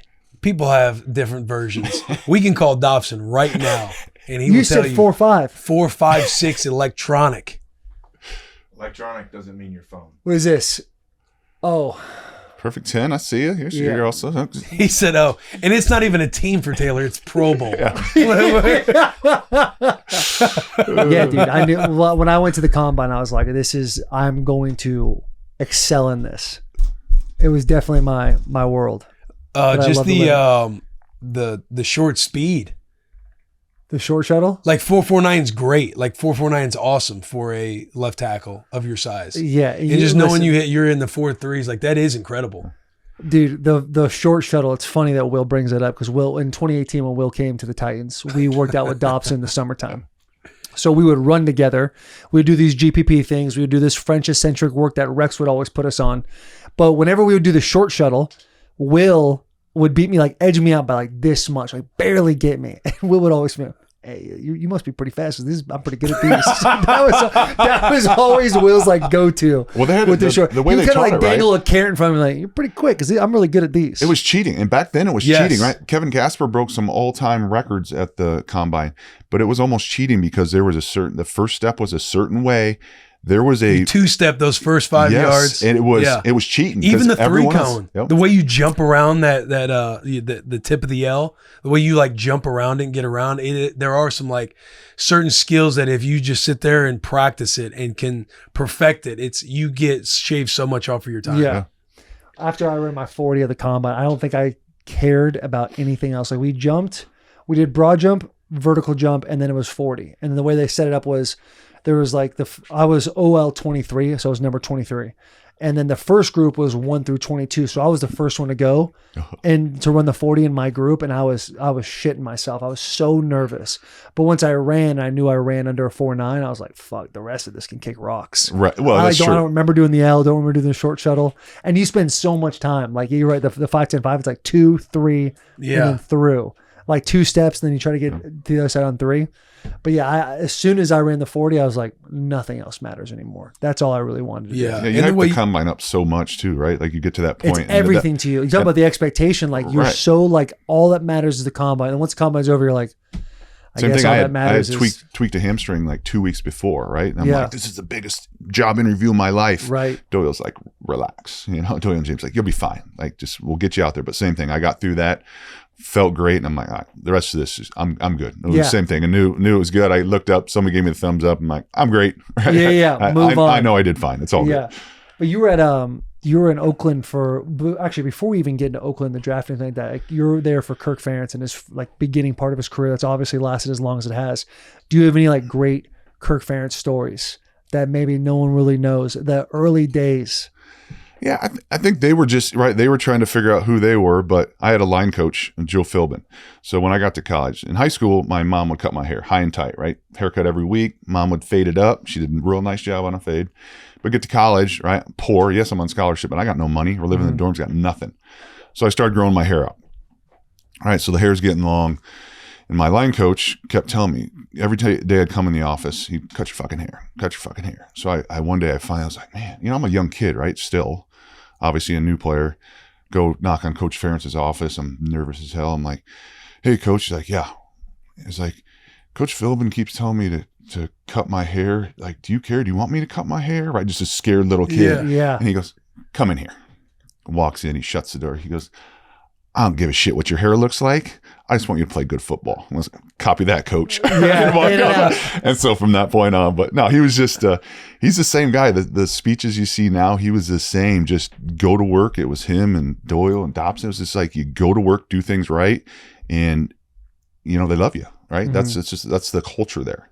So he's not a big flashy guy. He's not jumping up on surfing the team. He is who he is. And I think that's what everybody loved about him back then. And now you see it. And that's what you really love about the guy. He is just a genuine, just the same guy. Oh, it doesn't change for anybody. Right. He's not buying into the new hype and all this stuff. It's just the Coach Ferentz that we knew. So that's probably, it's typical of him. Very, not a big flashy story, but it was, that's just who he was. It's like, I don't care about that. Like, let's play football. Being consistent for a quarter century is pretty incredible. Any initiation stories with the O-line room? Or is you being older to a young cat? No. What type of O-lineman were you? Where you were like, hey, let's get them uncomfortable. We'd have O-linemen like when we were freshmen, they'd come up and put their leg up on the bench. They'd be butt naked, just trying to make you feel very uncomfortable. We would do a little bit of that, right? Stand close in the cold tub. Some of the, walk into the meeting rooms and you graze up against a guy, right? A new young guy that's kind of weirded out. But it was, I wasn't big into that. It wasn't a bunch of talking. It was more hey, we come in and go to work, right? I'd tell the stories. These kids, as I was older, they were younger. I'm sorry, I'm this, or I'm tired, or I'm not doing it. So I told the story when I was a freshman. We were learning to do overhead cleans, right? So I do one. Well, I came too close to my head, and I caught my forehead with the bar on the way up. Still did the clean. Well, I can just feel blood running down my face. So I gashed my head open. And Doyle and Dobson are looking at me, and I'm just like, put it down, and I kept going. And they're like, you all right? And I'm like wiping all this. It's running down my face. Feeling like the most badass ever. Right. And they're like, go get that checked out. So I'd tell the story to the younger guys, like, hey, we don't give a shit what you do, but right? If something like this happens, I'm this tough. This is what happened. And I kept going, well, when did you fix it? Well, after the workout. Just stuff like that to make them feel like, oh, you're not as tough as you think you are. That's so funny, dude. Just the constant just gushing blood. Yeah. You want to be tough? This is how tough you got to be. Just headbutts the wall, starts bleeding. Yeah. And so you go second overall to the Raiders, correct? Yes. Who had the first pick that year? It was Eli. Well, it was the whole Eli Phillip Rivers swap with San Diego. That's right. Yep. So you're sitting there in the background going, I know I'm not going number one. Let me just sit back and hit this two, no problem. Right. Yeah. And leading up to it, right, it was this, Eli's saying pre-draft, right, we're in New York. I ended up going to New York. I'm probably not going to go there. And I'm like, I'm the smart ass in the back. I'm like, shit, I'll go number one. I don't give a shit. Right. If you don't want to go there, I'll go there. Right. Not knowing where I would end up, thinking more 4, 5. But it was, that was great because that took a lot of the media attention, right? I'm a small kid from small town Iowa. Went to New York for the experience. Took my family. We were a fish out of water, right? My family did not belong in New York. It was a fun experience, but we were just all that took away took all the media attention. So that was great. That's awesome. When you're going into Oakland to that franchise, and you're coming from Iowa where you had a lot of success. What was your first years of experience like in a place like Oakland? Because you guys were pretty bad. Like the Oakland Raiders were pretty bad pretty much the entire time you were there. Yeah, it was, going in, I'm sure like for you guys, the first year was just, for me, it was just the joy of playing football and getting paid for it. I didn't matter. We were 4-12, I believe, my first year. Didn't matter what the record was. I remember walking out in Denver. It's nuking snow, right? And I'm in a cutoff T-shirt and it's nuking snow. I just remember thinking, I get paid to do this, right? That was kind of the first year for me. Like, holy cow. Like the wins and losses didn't affect me as much. It was just like, holy shit. Like I made it to here. I get a paycheck. I get to come do this every day. But as time went on, like you guys know, the wins and losses count, and they matter. Yeah. And it messes with you. But yeah, we had a ton of turnover, right? I had 5 head coaches in 7 years when I was there. So that part of it was tough because every year you start over, like every team does every year, right? You guys talk about it on your show. Well, we're shooting for big things this year, right? And every year you got to buy into that. Well, win the division, win the Super Bowl. Coach is gone. Oh, let's learn a new offense. Let's learn a new system. So it was fun to be a part of that organization, and you learn. You only know what you know, right? You know how it was done there. So met a bunch of great guys, and there's some great memories, but you do it to win, right? And it's just, unfortunately, there wasn't a lot, if much at all, winning, during my career there. Yeah. When you're a second overall pick and you're starting to stack, like, as a team, bad years, given everything that is known about Robert Gallery, when are certain moments of pressure starting to affect you differently, whether it was expectation living up to being a second overall pick? When was that starting to take place for you as you look back on your career? I think going into my third year, third year, new head coach, right? They brought back Art Shell out of retirement from 20-some years, right? So we have our offensive coordinator. Hang on. Coach Shell, he was retired for 20 years? Yeah, he hadn't coached, I think it was for almost 20 years, right? And classic Al Davis move. Classic. It's not working. Let's go back. Classic. We're going to fire the second head coach. This is the guy. Yeah. Sometimes to go forward, you have to go backwards. And then, so it is, it is what it is, right? Our offensive coordinator was running a bed and breakfast in Idaho, I think, right? So I think that was the year that it was like, oh man, right? And it was, it was tough, right? So we're putting stuff in, and I think that was the year I didn't play well that year. Jackie Slater came in as a line coach, and Jackie is one of the best players to ever play, right? But he had a certain way, and it was one of those to where you're going to do it this way. I tried to do that way, it didn't work, and I did not play well. Was injured, did not play well. So I think that was the year. It was like, so then that's media's coming on, and that's part of it. You want to do well, but it was, I'll admit I struggled that year, right? Trying to do the straight sets back and this thing I'd never done, and what I got successful at. So at that point it was, it's tough, right? And there, we're I think we were 2-14 that year. It was just bad, right? So you're adding year after year, and as you guys know, right? There's, the new guy comes in, they're supposed to, save the franchise, or that's the expectation, right? The unrealistic expectation. And then when you're not playing well, when stuff goes bad, it goes bad, right? As a team, right? We all looked. That's what was great at Iowa. When we were doing good, I looked so good because I had 4 other dogs next to me on the line, right? And we were just that good that it made Robert Gallery look that much better, right? So when you get in those other situations, it's tough, and you want to win, right? And you don't want to year after year be starting over. So some of the expectation stuff, and then media, now you got NFL Network and all this stuff, and it's like now it's in your face, right? And now you're around NFL fans, and they're great, love NFL fans, right? But they're also, seasons going bad, they're leaving a note on your door telling you to get out of town. It's like, oh, this is a little different deal. Yeah, and you met your wife at Iowa. She played basketball there. She comes with you to Oakland, I'm assuming. Yep. How is she handling this pressure with you as like you get in this third year? You're starting to think, am I going to get another contract? Like the excitement of getting paid in the league is kind of like now dwindled down. This is part of what you do. Now it's like, I need to exceed this type of expectation I have in my own head to get this new contract, because that's the new standard I have for myself. People are leaving notes. Like, how is your wife and you handling this as a couple in Oakland when you guys are both from Iowa? I think we just figured it was part of the gig, right? It's like, we get it, right? Winning helps everything, right? For an organization, for a person. But were there tough times, and nobody in that organization was happy those year in and year out, right? So it was, we dealt with it, like everybody else, right? It was just back to work. I didn't try and put too much thought into it, but like we do, we get on something, and it bothers you because you want to be successful. You want your team to be successful. You want to, right? And I just kept going deeper. After the third year, I went back and trained with Doyle and Dobson. I went to Iowa City and lived at my buddy's house and trained with those guys 2 times a day. And just kind of going back to the things that made me successful. And, then the next year, Tom Cable comes in, and, great coach, and things get back. We're doing better as a team. He's my style of play. So you just, I don't know, you don't really dwell on it. You don't have time to think about it. You just do what always made you successful. And that's just go back to work.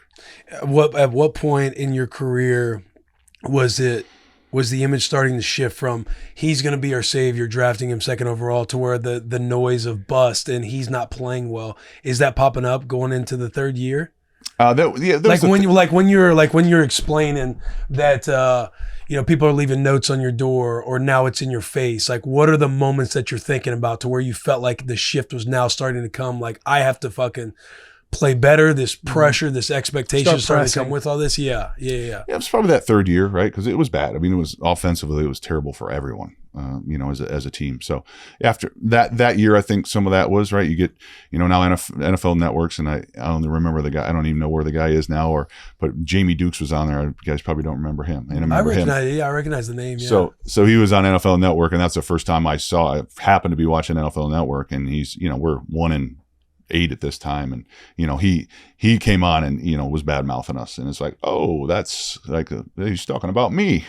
Yeah. So it was after that year, but then in the moment, if stuff's like written and it's like at me, I know as a player, and you're seeing it for the first time, like you're enraged, right? Absolutely. I would be like, I'm just thinking these cocks. Well, in the world we grew up in too, it's like we had the social media was in full force. So like you go after a game and you make the mistake of putting your name in the search bar, and then you see all the comments, man. You see maybe you have a good game, you see 7 comments are like, this guy had a good game, and you're like, that's kind of nice. But then you see 2 or 3 that are like, this guy sucks. He got beat on this play, and you're like, dude, they're right. Like there's a piece of you that like agrees with them for whatever reason. Or you're thinking like, I wonder if my coaches secretly feel this way. Right. Because that's really like ultimately you're wanting to please your teammates, you're wanting to please your coaching staff because you know how much work you put into it. And just that little bit of the outside noise would have me thinking, I wonder if my coaches, I wonder if these conversations are being had in the coaches' rooms, and they're just, it's not coming out to me in front of me, but you just start playing these terrible assumption games. Right. That it just starts infiltrating your mind. Dude, it was 2018. I just got off a suspension. Was it 2018? I was suspended? Yeah. Yeah. 2019. 2019. I got off suspension. We played the Bills, and we ended up losing that game. It was like a field goal game, like 12-9. They ended up beating us. After the game, our head coach, Mike Vrabel, his notes were like somehow publicly brought to everyone's iPad. So you could see the notes that Vrabel put on the players. And the first play of the game, we ran like this play action pass. We throw a ball down the field, 15, 20 yards. I run down, hit a guy late in the pile. I get a penalty, brings us back. And the note Vrabel had was, why are we paying him this much? And I remember seeing that note just being like, I want to kill myself right now. It was the worst because you're already suspended. You're coming back, and it's like the worst feeling. So it brings up all those like, do the coaches really feel about me this way? Yeah, and it's you're tough, just like, man. Yeah, the good or the bad, because it's funny, and that's when you learn about like mental health, right? You didn't think of it back then, but it was like you read that stuff or you hear it, and then you start doubting yourself, and you press harder. But then, after Coach Cable came in, ran the system that I was used to, like we had a lot of success. Moved to guard, was playing really well. Year 6, 5 and 6, 6 and 7, right? And after the season, he's like, oh, if we would have won more games, you would have made the Pro Bowl. I'm like, well, so that's great, thanks. But it's the same thing. It's like, oh, great. So people recognize I'm playing real well, but we were 4-12, right? So if you take this, it was a double-sided compliment. I was like, oh, that's awesome. Then it's like, well, that sucks, right? Yeah. Because we didn't win games, like, so you're playing at a high level, but it's like, but it doesn't really count. Yeah, you know what I mean? So like the mental warfare of all that stuff. And dude, you had so many different personalities. Like obviously the owner has his own unique personality. You had Jerry Rice your rookie year, JaMarcus Russell. I think Lane Kiffin was your coach at one point. Like it had to be very unique walking in this locker room and seeing all these different characters. Like, what was JaMarcus Russell like? When you said that, I'm like, oh shit, you played with JaMarcus Russell? Dude, that's the classic. They gave him a playbook, right? With like $100 bill at the end of the playbook, and he like never opened it up or something like that. Yeah, something like that. Or they'd be able to tell that there was nothing on the film. Gave him a blank. Yeah. The story is they gave him a blank disc to watch film. Yeah, and it was, like, part of it, I have compassion now for a young kid come in as anointed coming out of college, he's anointed the guy. Right. And not everyone, again, this is we're old now, or I'm old, because I think of it compassionately about, I had a great family and a great, my mindset coming in. I knew certain things where you see certain kids come in now.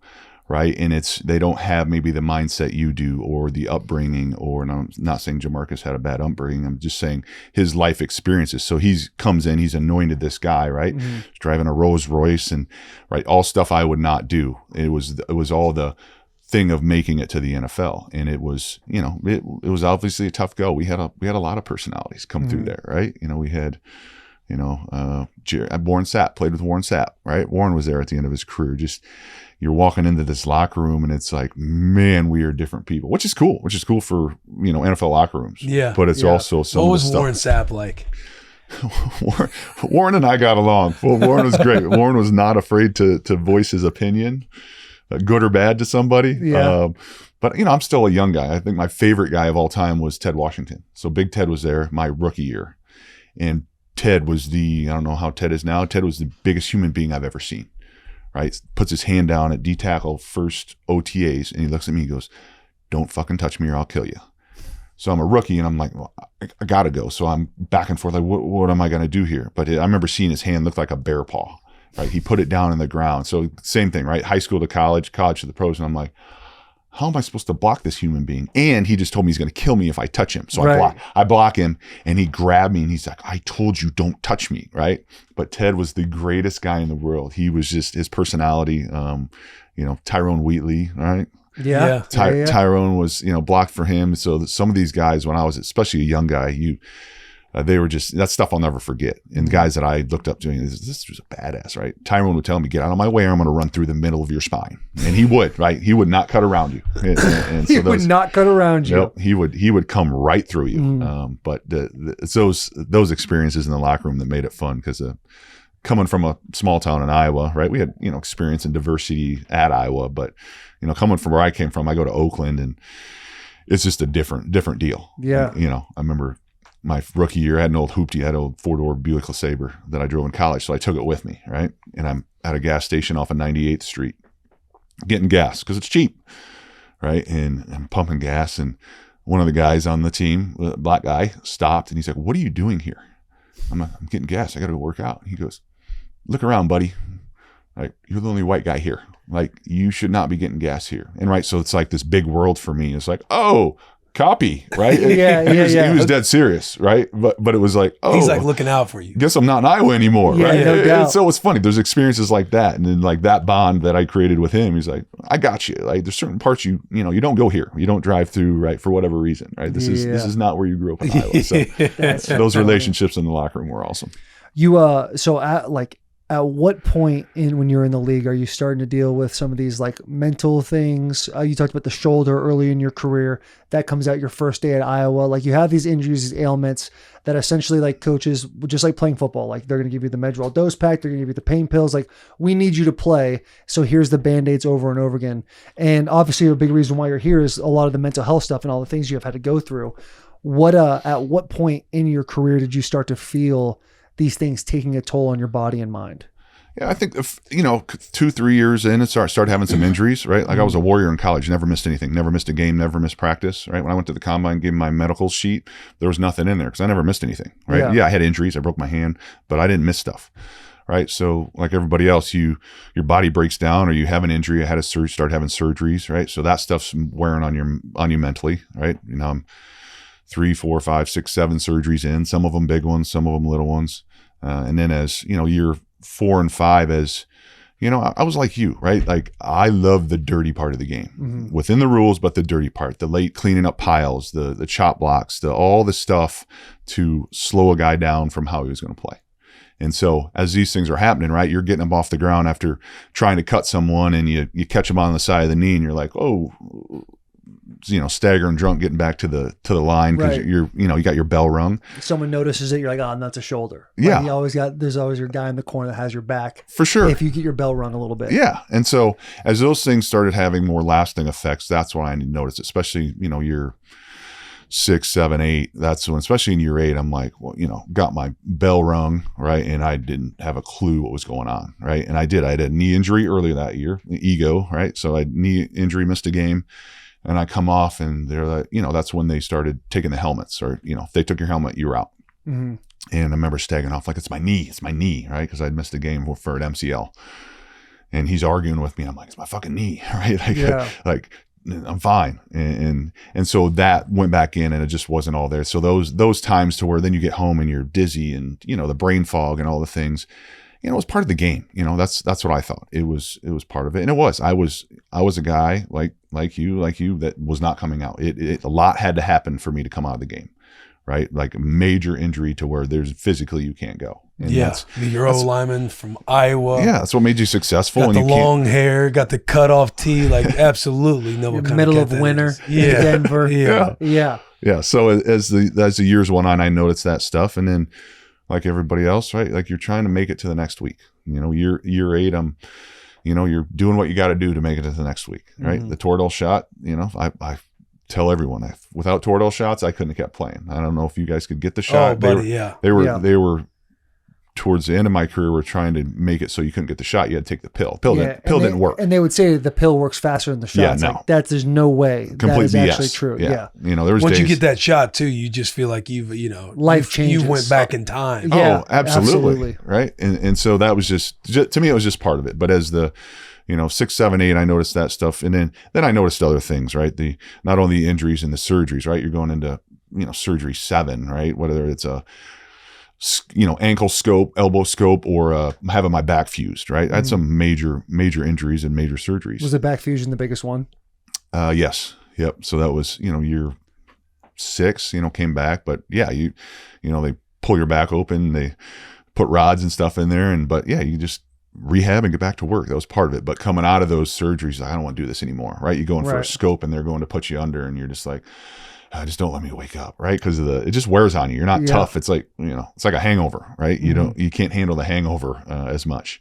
So, as time went on, it was that. And then I noticed it, after games, I'd get in the car and my wife would say something, I'd lose it, right? And so I'm just thinking, this is just me, right? I care about our team. I care about success, right? To me, it was like you win or you lose. It's black and white, right? And that was how my mood was. So good or bad, I never was able to handle the losing very well because it meant a lot, right? Like you guys, this stuff meant a lot. Like the paycheck's great, but the winning is why we do this. So I noticed things with that where my trigger getting, snapping, right? For no reason, or she said something and now I'm dealing with kids. My daughter's at home and something happens and I just notice a switch goes off to where things go kind of dark. So that's when I kind of started noticing that stuff, but never really dealt with it till after I retired. Now, when you're trying to deal with it, what are things that you're doing that nobody else is seeing to where you're trying to mask some of whether it's pain, like were you getting in the pain pills heavy? Like were you drinking like things that your wife might not have been seeing at the time to when you look back and kind of check yourself, you're like, man, I was really kind of off the rails and nobody understood it. No, she knew what was going on and what I was doing. I feel like I did it within the lines. Yeah, but painkillers, the sleeping pills didn't work to go to sleep. So then you're taking Percocet instead, right? It was just anything to I need to sleep, right? I get done with a game, my body hurts, sleeping pill doesn't work. So 30 beers and 3 Percocet, 4 Percocet, this is going to make me go to sleep. Right. So I'll do something. 30 beers. Yeah. It was, that was the coping, right? Like, and it wasn't an everyday thing, but it was like you guys, I'm sure I was in extremes, right? No matter what I was doing is extreme. So if I'm going to sit down and drink, I'm going to drink 10, 20 beers. Like that's what you do, right? Yeah. As fast as you can, not trying to, not knowing it, but it's like drinking cups of water. Right. And so then it was the same with whatever you can do to feel better. And so she noticed things and it was, more surgery. So then it's taking painkillers and trying to get them to work better. So you have a couple drinks. Nothing that I was hiding, but definitely it was abusive, right? And it wasn't the right way to deal with them. But also, you had to do what you had to do to get to the next game to be able to play. That was my mindset. And, I'd do it all over again. And there's so many different ways you can justify it too when you're like trying to get to the next game. Like you're taking care of your family at this point. I'm assuming you have kids. Like this person is asking for this type of help. And you're like, I have to help all these people around me. And if I don't get to play, I don't get to get paid. So I have to do these things. This is why it's okay for me to take these pills and drink these beers. Right. So there's always something you can tell yourself to keep that kind of decision-making process going that way. And I don't think it was, was it abusive in those moments, right? Is it normal and not abusive to drink 15, 20 beers after a game? It's probably to a normal person abusive, but that's very common between us, right? It wasn't like away games. Yeah. Guys on the flights, they have cases of beer right under them. It wasn't every single night of the week. The Hogs. Yeah. Drinking beer is like, that's a very normal thing. That's what we did. So, I think, was it abusive? Yes. But it was also, that's part of being a young guy. It wasn't every single night I was doing that. Right. But there's also the business side of it. You're getting older, you're making a bunch of money, right? If you miss games because you're hurt, we know the business side of it. So you're like, I got to do whatever I got to do. Like this paycheck is nice. I'm trying to set my family up for life. Right. So whatever I got to do, right? Whether that's taking Percocet to go to sleep instead of painkiller or instead of sleeping pills, great, I'll do it. Right. You're not thinking about what it's doing to your body, but it's, Right. yeah, it's part of the business. Like there's going to be a business decision at some point here. Right. So I got to do whatever I can to make sure I can keep playing. Right. How long did you play? 8 full seasons, and then went to camp, retired in camp my 9th year. Okay. Retired in what year? 9th year? In camp. In camp. Yeah. I went to camp. I got released from Seattle, signed with New England, went there, and it was just, had my 8th, 9th, and 10th surgery after that year in Seattle or during. Went there, and my body just wasn't there. Mentally, I was gone, right? But physically I was like, I can't move. Like I'm trying, and I got to an organization, signed with an organization. Like, holy cow, right? Like this is a winning organization. This is what I've wanted my whole career. Right. So wanted to, and my standard wasn't my standard at that point. And so a couple of weeks in the camp, I went in and was like, Coach, I appreciate the opportunity, but it's time for me to be done. And it was the mental part too. I mean, there was, what was going on? What was going on? All encompassing. Yeah, because I'm assuming that conversation was probably very hard. Yeah, it was. It was the physical part to where I'm struggling to move, right? Trying to be fluid, and so ego, right, comes in because I'm like, I am not what I used to be, right? And I can't move, and you're getting beat at practice, and it was like, oh my God, can I do this? And then, the mental part of it was equally as tough, right? There was points, and not it's hard to say, but there was a point where I'm like, I wish I'd just blow something out so I could be done. Right. And that's where how bad it had gotten mentally, because I didn't, I felt like if I chose to retire, then then I was quitting, or it was this ego thing. Right. But if something happened, it could just be like, oh, you had to. Right. Mm-hmm. And so that mental part of it, it's, you're in because I remember running, I kept pulling stuff and my body hurt. And I remember doing the conditioning test. And I'm like, I wish I just blow an Achilles so I could be done. I'm like, well, so now you're judging who you are as a person. Like, you're a coward. Like, who says that to themselves? Right. But it's the mental side of it that going into that year, and it was taking painkillers to get out of bed, just couldn't move, and decided like, the good part is I was with it enough to know that I don't want to be this. I don't want to be the guy that does this till he's non-functioning. Mm-hmm. And I felt like that's where it was leading.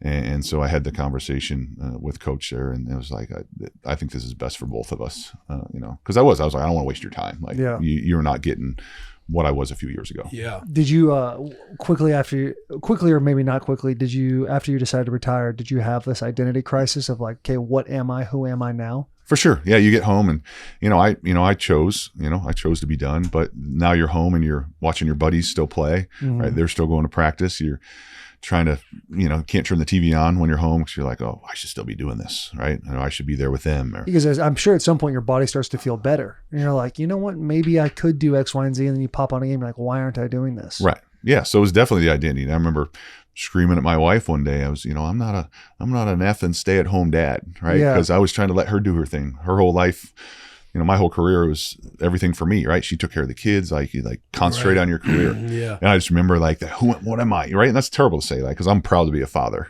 Yeah. Right. But this identity, like, I'm not a stay-at-home dad every day. This is not what I do. So yeah, that's tough. I think we all go through that. And then you're dealing with other stuff on top of that, mentally that doesn't have you thinking clearly. That makes it even harder. Mm-hmm. And now, like you said, now I know I don't have to go to practice. So now I'm at my buddies drinking beer, 3 nights a week, right? Now, so now I need to lose weight because I don't need to be 320 pounds. So I'm drinking tequila instead because my body can process it better. But drinking the same volume of tequila that, when I was drinking beer, right? So it's this whole thing this transformation, and you wonder who you are. What should I do? And, what am I going to go get a job, right? You've been making all this money, right? Getting these big checks. And I'm going to go, I like old cars, right? I'm going to go work at my buddy's shop. I'm going to go San Bondo for $25 an hour. You're like, you know what I mean? Just a completely different world. Yeah. Yeah. And now I'm 30 some years old or I don't want to, go get a job and, work with a bunch of 20-year-olds, right? So it's just this whole ego and identity of who you are and what you were. And that's what you did your whole life. That's all you knew, right? Mm-hmm. That's what we did. And then you get done, you're like, oh shit, they ain't calling. Like when you say you're done, right? Right. I'm not in a band where we can go to the local bar and just keep playing. Yeah. Right. Yeah, when you're done with the sport, that's it. What was the breaking point to start diving into your mental health and figuring out that there could be a lot more going on? I think the breaking point for me as time went on. So now we're 3, 4, 5 years post-retirement, and all these reactions and and moods and all these things got more intense.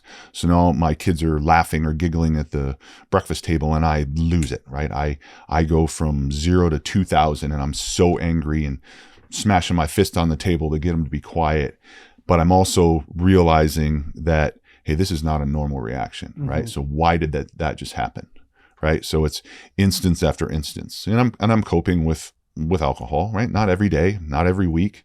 But when I did, it was how big of a bottle of tequila did I have? Right. You know, we go to the fundraiser for the school, right? I was socially, I'm not a social person, you know, even before all this, right? I would always, you know, I had social anxiety. I didn't like even in college, I didn't like all the attention, right? When everything's great and everybody's like, you're the greatest ever.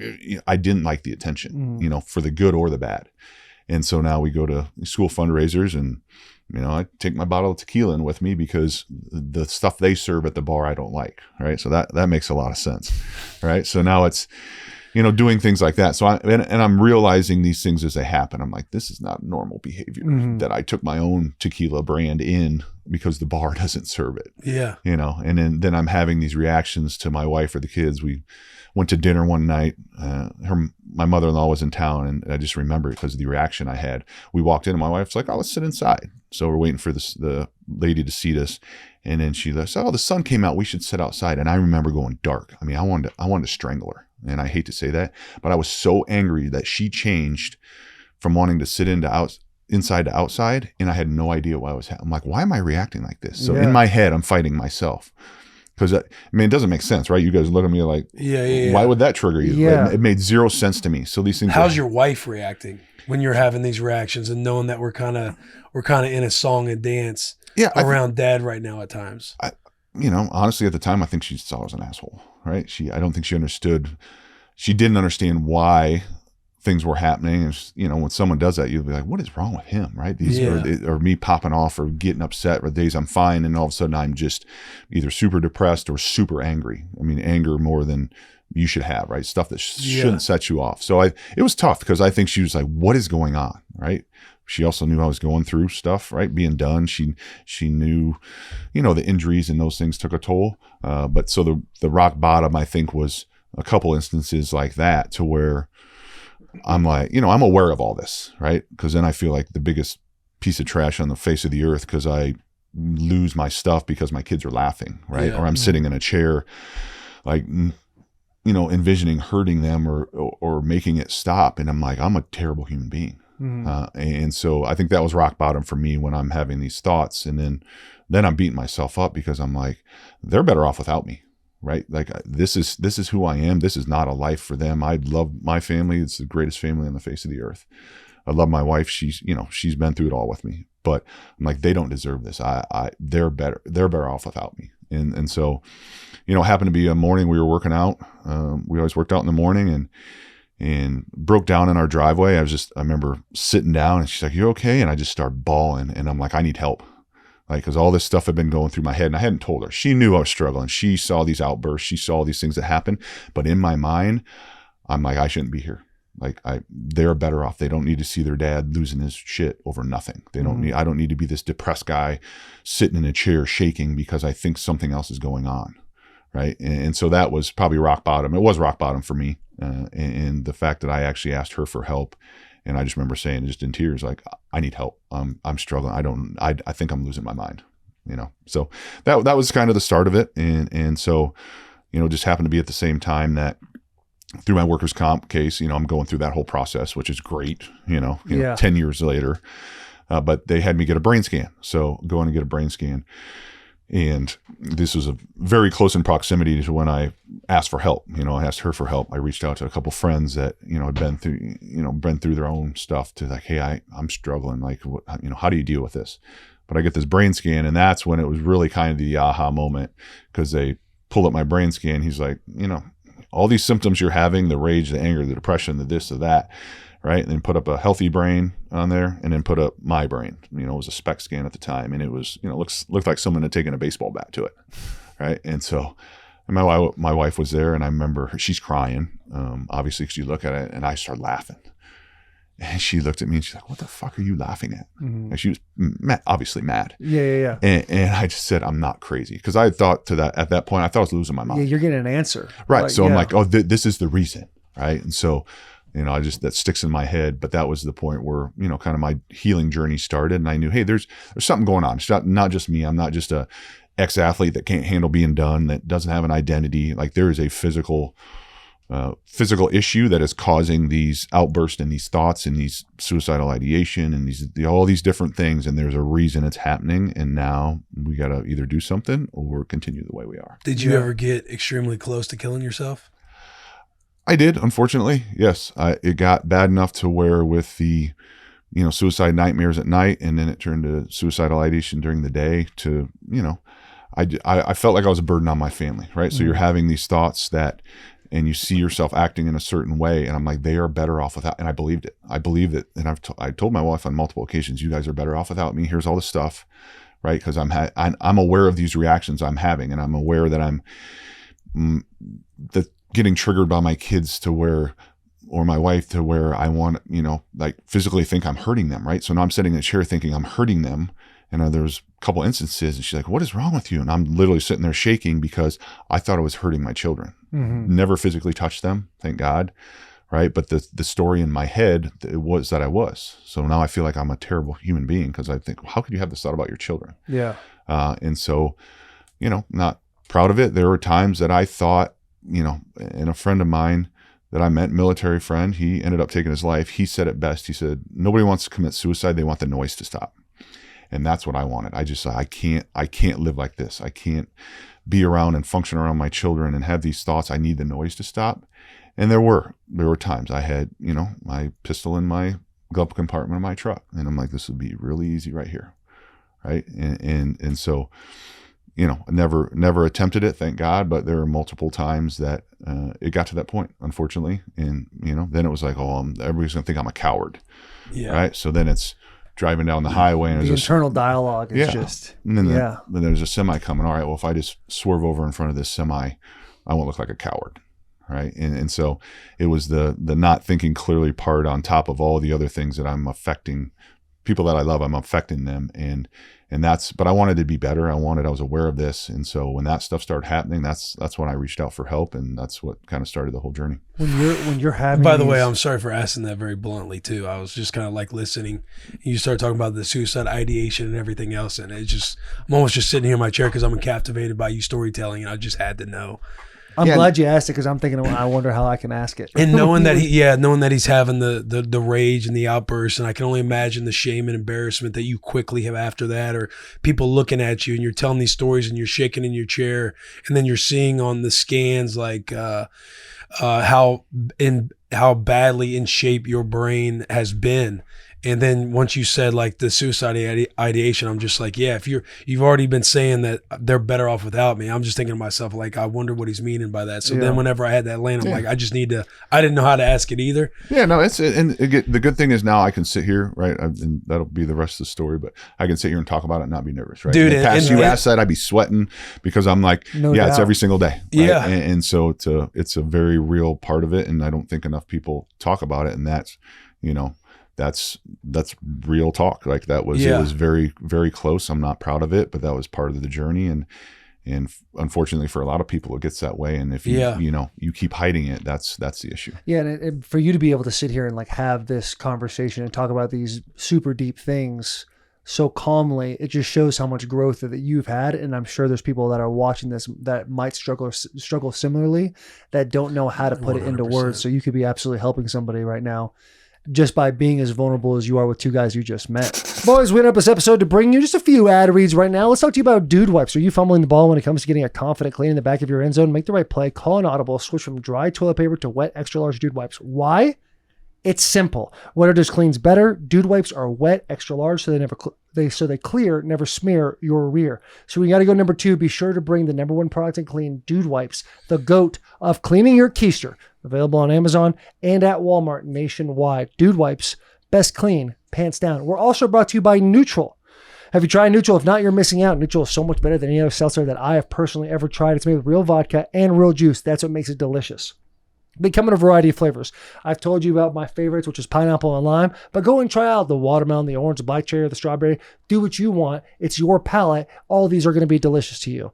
Neutral is the perfect drink when you're hanging out with friends. It is such a crowd pleaser. Neutral. Keep it tasty. Finally, I would love to talk to you about True Classic, specifically their Pima shirts. I wear the Pima shirts all the time. You guys see it. I wear it on ESPN. I wear it on this show. I wear it in the locker room during our streams. The Pima t-shirts to me is a shirt you can wear every single day of the year. You're always going to look sharp. I love how it grabs the shoulders and it grabs the chest, leaves you a little extra room in the middle if you're one of those boys that need a little help in the middle, and has a beautiful curve on the side to give just a little extra class, elegance, and style.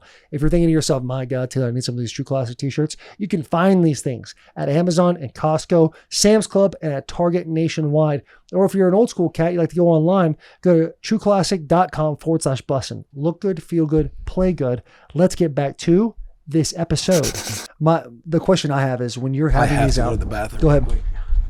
When you're having these outbursts with your children are laughing and you're slamming your fist, or your wife, she wants to go from inside to outside. When you're like mentally having a hard time and having an outburst, are you internally in your head in the moment being like, hey, why are you acting like this? Or is this, how long does it take for you to kind of realize, oh, I just did something that is not me. I wonder why that happened. Like, yeah, I think it was some of both. I think some of it, like I could tell when I went dark, my wife would say I went dark, like my eyes. She's like, your eyes were dead. And I could tell when your mood changed because like instantly everything went black. So yeah, complete body language thing, everything. And so I knew that in the moment because something would happen. And I remember just this anger, but I know, I'm like, why is this happening? Like, so I'm having that internal dialogue. Right. But then it got to the point where I would have these moments and then get done. Right. Times on my Harley, I'd get on my Harley to let loose, right. To get this stuff out of my head. And I'm doing 80, 90 mile an hour in a 35 down Lakeshore Boulevard in Lake Tahoe, weaving through cars. And I remember, in that moment, that's just what it was. It was like making it all stop. Right. And then I get to town and I'm like, what did I just do? Right. I look back at the carnage behind me, like, oh God, I was just doing that, like, and knew it, but it was just in the moment. It was just like weaving in and out of cars on the side of the road. And like, then all of a sudden it snapped back in. I'm like, oh my God, what am I doing? Like, I'm going to kill myself. Like, and so a little bit of both, but that was the hard part. That's how it was hard mentally to cope with. Cause there's times I'm like, I don't know what's going on, or I snap out of something and I'm like, oh, that's not right. Like did that just, I'd ask my wife, did that just happen? Did I just do that? Did I just have that reaction? She's like, yeah. Really? And so that was the tough part. And that's what I think led to the very negative thoughts, because, now you're doing this, like, I'm going to hurt somebody. Like, I'm going to hurt my wife. I'm going to hurt my kids. I'm going to hurt somebody in the street. Right. This is getting bad. Did your wife ever express concern for her well-being or the kids' well-being? Ever have fear of that? I'm talking about it now. I don't know. I don't think. Now, did she walk on eggshells for a few years? Yes. If you ask her, I think she's like, I was never, for whatever reason, I wasn't scared you were going to hurt us, because I just didn't think that's who you were, and that's someone that really believes in you to be able to say that. So, because my actions were showing difference. So was she scared? Yes. I think she walked on eggshells to make it so these things didn't happen. Right. She talks about it to try and do these things so if she could see them coming, to make them not as intense or to stop them altogether. Like kids start laughing, stop, I'll go out of the room, right? All these different things too. But I think were the reactions scary? Absolutely. Right? Yeah.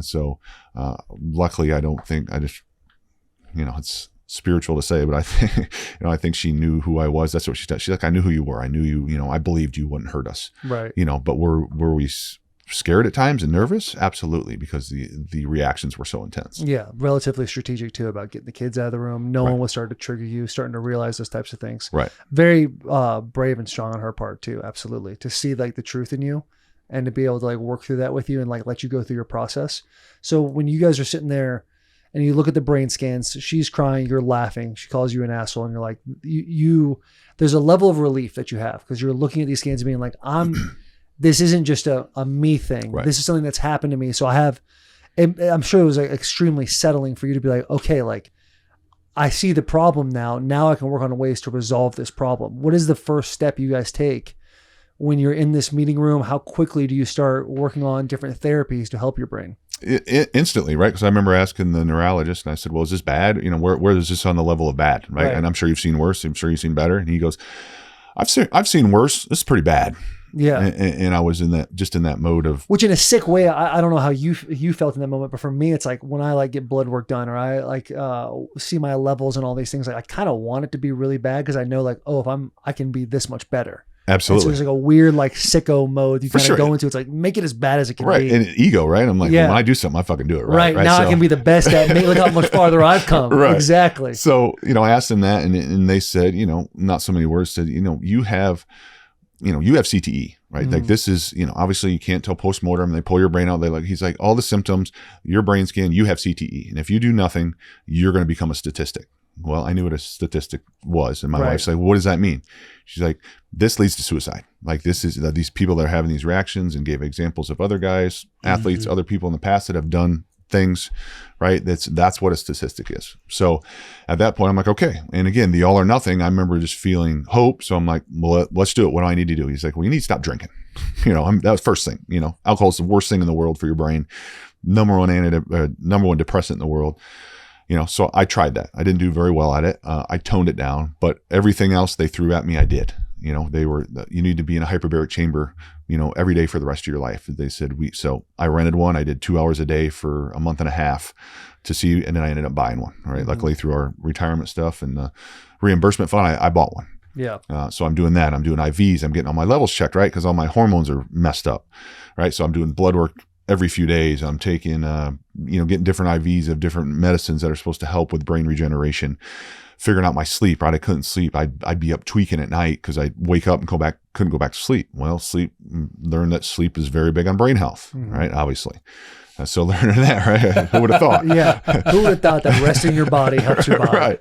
Just him, the way he went to say it, and as he's saying it, his mind's like, obviously. Right? Well, and you're like, but in the moment you don't think of that. I'm Dude, like, 100%. Like if you're not doing something and then someone just explains it to you, you're like, that makes all the sense. Yeah, like that's a general statement, but when you're learning the actual details of why it's so beneficial, that's like the aha. It's like, but just like the alcohol. Sleep's good for your brain. Yeah. Sleep's good for you. It's like, oh, for real? Yeah, and you don't sleep when you drink a bunch. It's like, oh, that's how I used to get to sleep. That's weird. How come I wasn't getting good restful sleep when I drank 10 doubles of tequila? So doing all this, like I said, anything they threw at me, because I wanted to be better, right? And it was kind of hope for me. I'm like, oh, okay, I'm again not back to there's a cause. Like, let's fix it full bore. Let's do it. So I spent a year and a half doing that. Anything they threw at me, light therapy, anything I could to help with my brain health. And I'm seeing a therapist. So finally called, right? This is pre-brain scan, but and it's not funny, but it is. It's like, I need to talk to somebody. Well, I didn't know how to get a therapist, right? The NFL offers that stuff. So I called the suicide hotline that they give us on our sheets. Called suicide hotline. They're going to hurt yourself. Well, I'm calling them for a reason, but no, I'm not. Right. And okay, we'll get you a therapist. Well, took them a week to get me a therapist that was covered through my insurance. I'm like, this is not the way. So okay, I'm going to find something else. So got hooked up with somebody else, got a therapist. So I'm doing all that stuff, right? Talking these things out, right? Fired that therapist, right? Because I'm talking about like the level that I'd take everything, right? So like, well, how much do you drink? Well, how big's a bottle? Like, I'm not trying to glamorize it, but I might drink once a week, but if I had the full bottle of tequila, I'd drink the whole thing and I was fine. That's the messed up part. My wife's like, how are you functioning? I'm like, I'm fine. Like, I'm drunk, but I'm not stumbling. I'm not puking. Like, I can handle it. All right. So I'm talking about that. And I'm also talking about, then I trying to cope. So I'm going to go on a bike ride. So I'll go on the longest bike ride I can to try and get my heart to explode. Right. Because everything's an extreme. And he's like, well, that's not healthy. I remember saying that. And I'm like, well, you don't get us then. Right. Because we do everything extreme. Like, there's no, like, this is healthy. Right. You just, you go for a nice little jog, right? No, you go to like grind out all the bad stuff. Right. Right. And so work through the therapy, I'm doing all these treatments, and am I a little bit better? Yes. 5% better, 10% better, but I'm still having a ton of ideation, right? There's still days, right? I'm telling my wife again, like when you go in there and be like, here's all the stuff, right? Like I can't be around you guys. Like, this is, and she's like, what are you talking about? Right. And I meant it. I did. Cause at that point I'm like, I'm I'm not a good father. I'm not a good husband. I can't barely function. I'm trying to get healthy and it's not working. Mm-hmm. And then so it happened to be, I started listening to military podcasts. I'm a huge military supporter. You know, my dad was in the Marines. I have affection for those guys and what they've done, and just like kind of like you guys, like there are people, right? They think like us. They see mannerisms. Little off. Yes. Yeah. Right. And so I was listening to the Team Never Quit podcast that Marcus Luttrell does. And I did listen to a bunch of them, because every story was like, oh, okay, this guy made it, right? He did it. He alcohol abuse, all the rage, depression, all this stuff, and tells their feel good story. And then it happened to be listening to one of those in Marcus Capone, who was another, actually played college football and then was a 13-year SEAL. And he was on there talking about his journey. And I'm like listening to it. And again, back to this moment to where I don't know if I'm really here or not. I'm listening. I think that I'm talking in the radio. So I'm driving. We were still living in the Bay Area at the time. I'm driving up to Tahoe to our cabin to give my wife and kids a break from me. And I remember listening to it. I'm like, I'm in the radio talking, right? And I'm like, oh, I'm losing my mind, because I thought my voice was coming out of the radio. And I called my wife and I was like, hey, I'm on the radio. She said, what are you talking about? I'm like, listen to this podcast. It's me talking. Right, because it was the story, all the stuff, the TBI, and then it was his. If I'm your wife, yeah, I'm on the radio right now. It's like, yeah, you are, honey. Yeah, Absolutely. Well, it was right. Funny, but not funny now because she's like, yeah, and I'm right. like, no, turn it on right now. She's like, okay, I'm putting the kids to bed. I'll listen to the podcast later, and it's. But in my head, I'm like, no, it's me. And she's like, man, you were off your rocker, right? Right. But thank God, I told her numerous times ago. I said, you should leave me. Like, and I meant it, because I'm like, I'm a mess. Like, this is happening, right? I'm like, this is not sane. The fact that I'm calling you and telling you that I'm on the radio. Right. And I mean it. I don't just mean, oh, this is my story. I'm talking on the radio. Yeah. So I hear that. And then Marcus Capone and his wife are on there, and he went through all this stuff, right? So I'm like, holy cow, this is me. And then at the end, his story was, he went to Mexico, did this psychedelic assisted therapy with this drug called Ibogaine, and I knew nothing about it. And then he's talking about his recovery and how it changed his brain fog and his mental clarity and took away all this, his ego and his rage and all these things that I'm like, oh shit. So for me, it was hope. I'm like, holy cow, there's something I can do, because all this other stuff I've been doing for a year and a half is not working. Yeah. And I'm it's like, helped a little bit, but nothing substantial. Right. And so listen to it, call my wife back. You got to listen to it. I'll listen to it tomorrow. All right. So I get to our cat. He's like, I crushed this podcast. Seriously. I was good. Yeah. So I reached out. So they had started an organization called Vet Solutions, and because he had healing and he wanted to help, obviously with the suicide epidemic and with veterans, he wanted to help his guys. And so I'm like, I'm going to try. So I get on the web, internet, and get their website, email them thinking, no way. They're not, but hey, for that night, I felt good. Like, there's hope. Right. Next day, I get a call from his people. And then Marcus and Amber Capone call me, and we talk that day for quite a while and multiple days in a row. And he's talking about all these things, right? He's like, well, hey, there's other stuff you can do first. Like I did, hyperbaric therapy and this and this. And I finally stopped. It's like, hey, not to be rude, hold my beer. Like, I've done all this. Like everything you're talking about, I've done. And so he was talking about this medicine, drug, and what it, how it helped him. And they had sent 200 guys, 200 veterans. So his organization deals with special op veterans. He put me in contact with some of his guys who had gone through this treatment. And I'm like, there's no way, right? But he was talking about the brain fog, because I had super bad brain fog, right? Just all day in a haze. And he's talking about how that goes away, and the ringing in my ears, right? I couldn't, there was always a ringing, right? So on top of the emotional stuff, it was the actual brain stuff. And so long story short, we talk about it on and off for a week. And he's like, hey, I'm taking a group of my kind of well-known, some higher profile veterans. There's 4 of them. We have 1 extra spot in 3 weeks. If you want to join, like, you seem like a guy that would fit in with this, and I think this will help you. And so I'm like, I'm in. Mm-hmm. Right. And he's like, okay, well, we got to, there's a few things we got to do beforehand, right? Because before you go into that, at this point in your life, how much experience have you had with other drugs other than just marijuana, like psychedelics, different things? Like, did you ever take part in any of those things, like in college or NFL? To this point, none. So at this point, none. Nothing. And you're on a phone and you're like, I'm in on trying this thing. And I'm assuming TJ. Yes. Yep. I mean, I'd smoked weed a couple times in my life. It didn't work for me because I tried that when I was coping too. Like, oh, Kyle Turley found healing through marijuana. I reached out to him, right? Yeah. Like trying all these different ones, and it made me feel sick, or I was out, right? It was Turned just into a zombie. it wasn't my thing. So I had zero experience, knew nothing Yeah, about it it. helped shut it down for maybe momentarily, but Right. yeah. And so I'm learning about this, and he puts me on the phone with the doctors, and they're explaining it, and that at that point I didn't care. I'm like, I'm in. But it was like, knew nothing about psychedelics, and they're talking about the hallucinations, right? I knew I went through DARE, like I'm sure you guys did in elementary school. You understand some of the stories. Right. I know, the people that did psychedelics and jumped off the roof, right? The whole, to scare all you. crazy stories. Yeah. Scary tactics. But love DARE, by the way. Yeah. Still have a DARE t-shirt. I actually bought one a few years ago. I'm Dude, like, the DARE t-shirt still goes so bring it I want a back. DARE t-shirt. Like, this is awesome. So yes. Now, are you on prescriptions too before you go out there? Because you're obviously doing the hyperbaric, you're doing all these things, but I'm assuming working with therapists and doctors, there's probably some prescriptions involved. Yes, antidepressants, and that was part of the deal when he said, "Hey, we gotta." So they put me in contact, and that's the thing about Ibogaine, Ibogaine is the highest powered psychedelic there is. So there's psilocybin, there's ayahuasca. It is here compared to here. I mean, it is the highest powered. Now it also has, if you're on, it can react with SSRIs. It can react with antidepressants and send you into cardiac arrest. So it can also kill you. And I'm like, it's all good.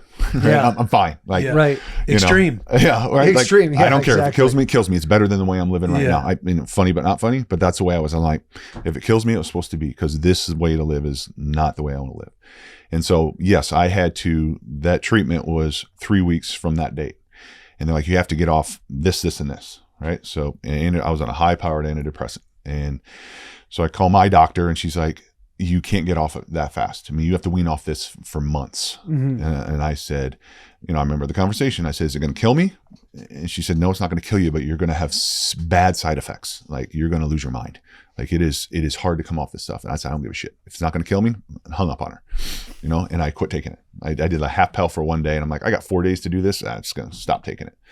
So I get but my wife knew, right? My friends knew. And I knew that there was going to be side effects. So my wife. Are you in Tahoe by yourself still, or are you back home? We are living full time in Tahoe at this point. So Okay. we moved up there, and so I'm there. My wife, she knows what I told her. They said, "Oh, I'm going to have effects from this," and so her and a couple friends are checking on me. Right, my buddies would come over at 5 a.m. to make sure I was okay, and because I always got up super early and worked out, and she's working me through this. But I had huge side effects. I mean, I showed up at my buddy's shop. My buddies are steel workers, like old school metal forgers, younger than me, but they do the old school way. And I remember showing up at their shop, just raging. Didn't know how I got there, and just losing my shit. And I don't know how I got here and almost did it. And they're like, whoa. And I learned later, they're like, oh, dude, you scared us. Right. So this is during that process of what I'm weaning off of, when I went cold turkey on these medicines. So they got me through it. My wife got me through it.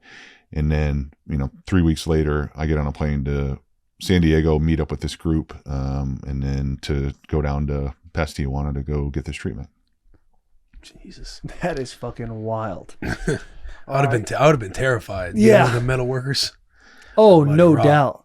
Rob is on one right now. We've been around somebody with a manic episode before, and it's like, you really don't know how to handle it. Yeah. One later, I asked them, and because I remember it, because I remember losing it, but they were like, I came back after healing, and then was like, hey, what happened that day? Because I, recalled it and relived it in my in my treatment. And they're like, oh God, you scared the shit out of us. Like, and told me what happened. I'm like, oh God.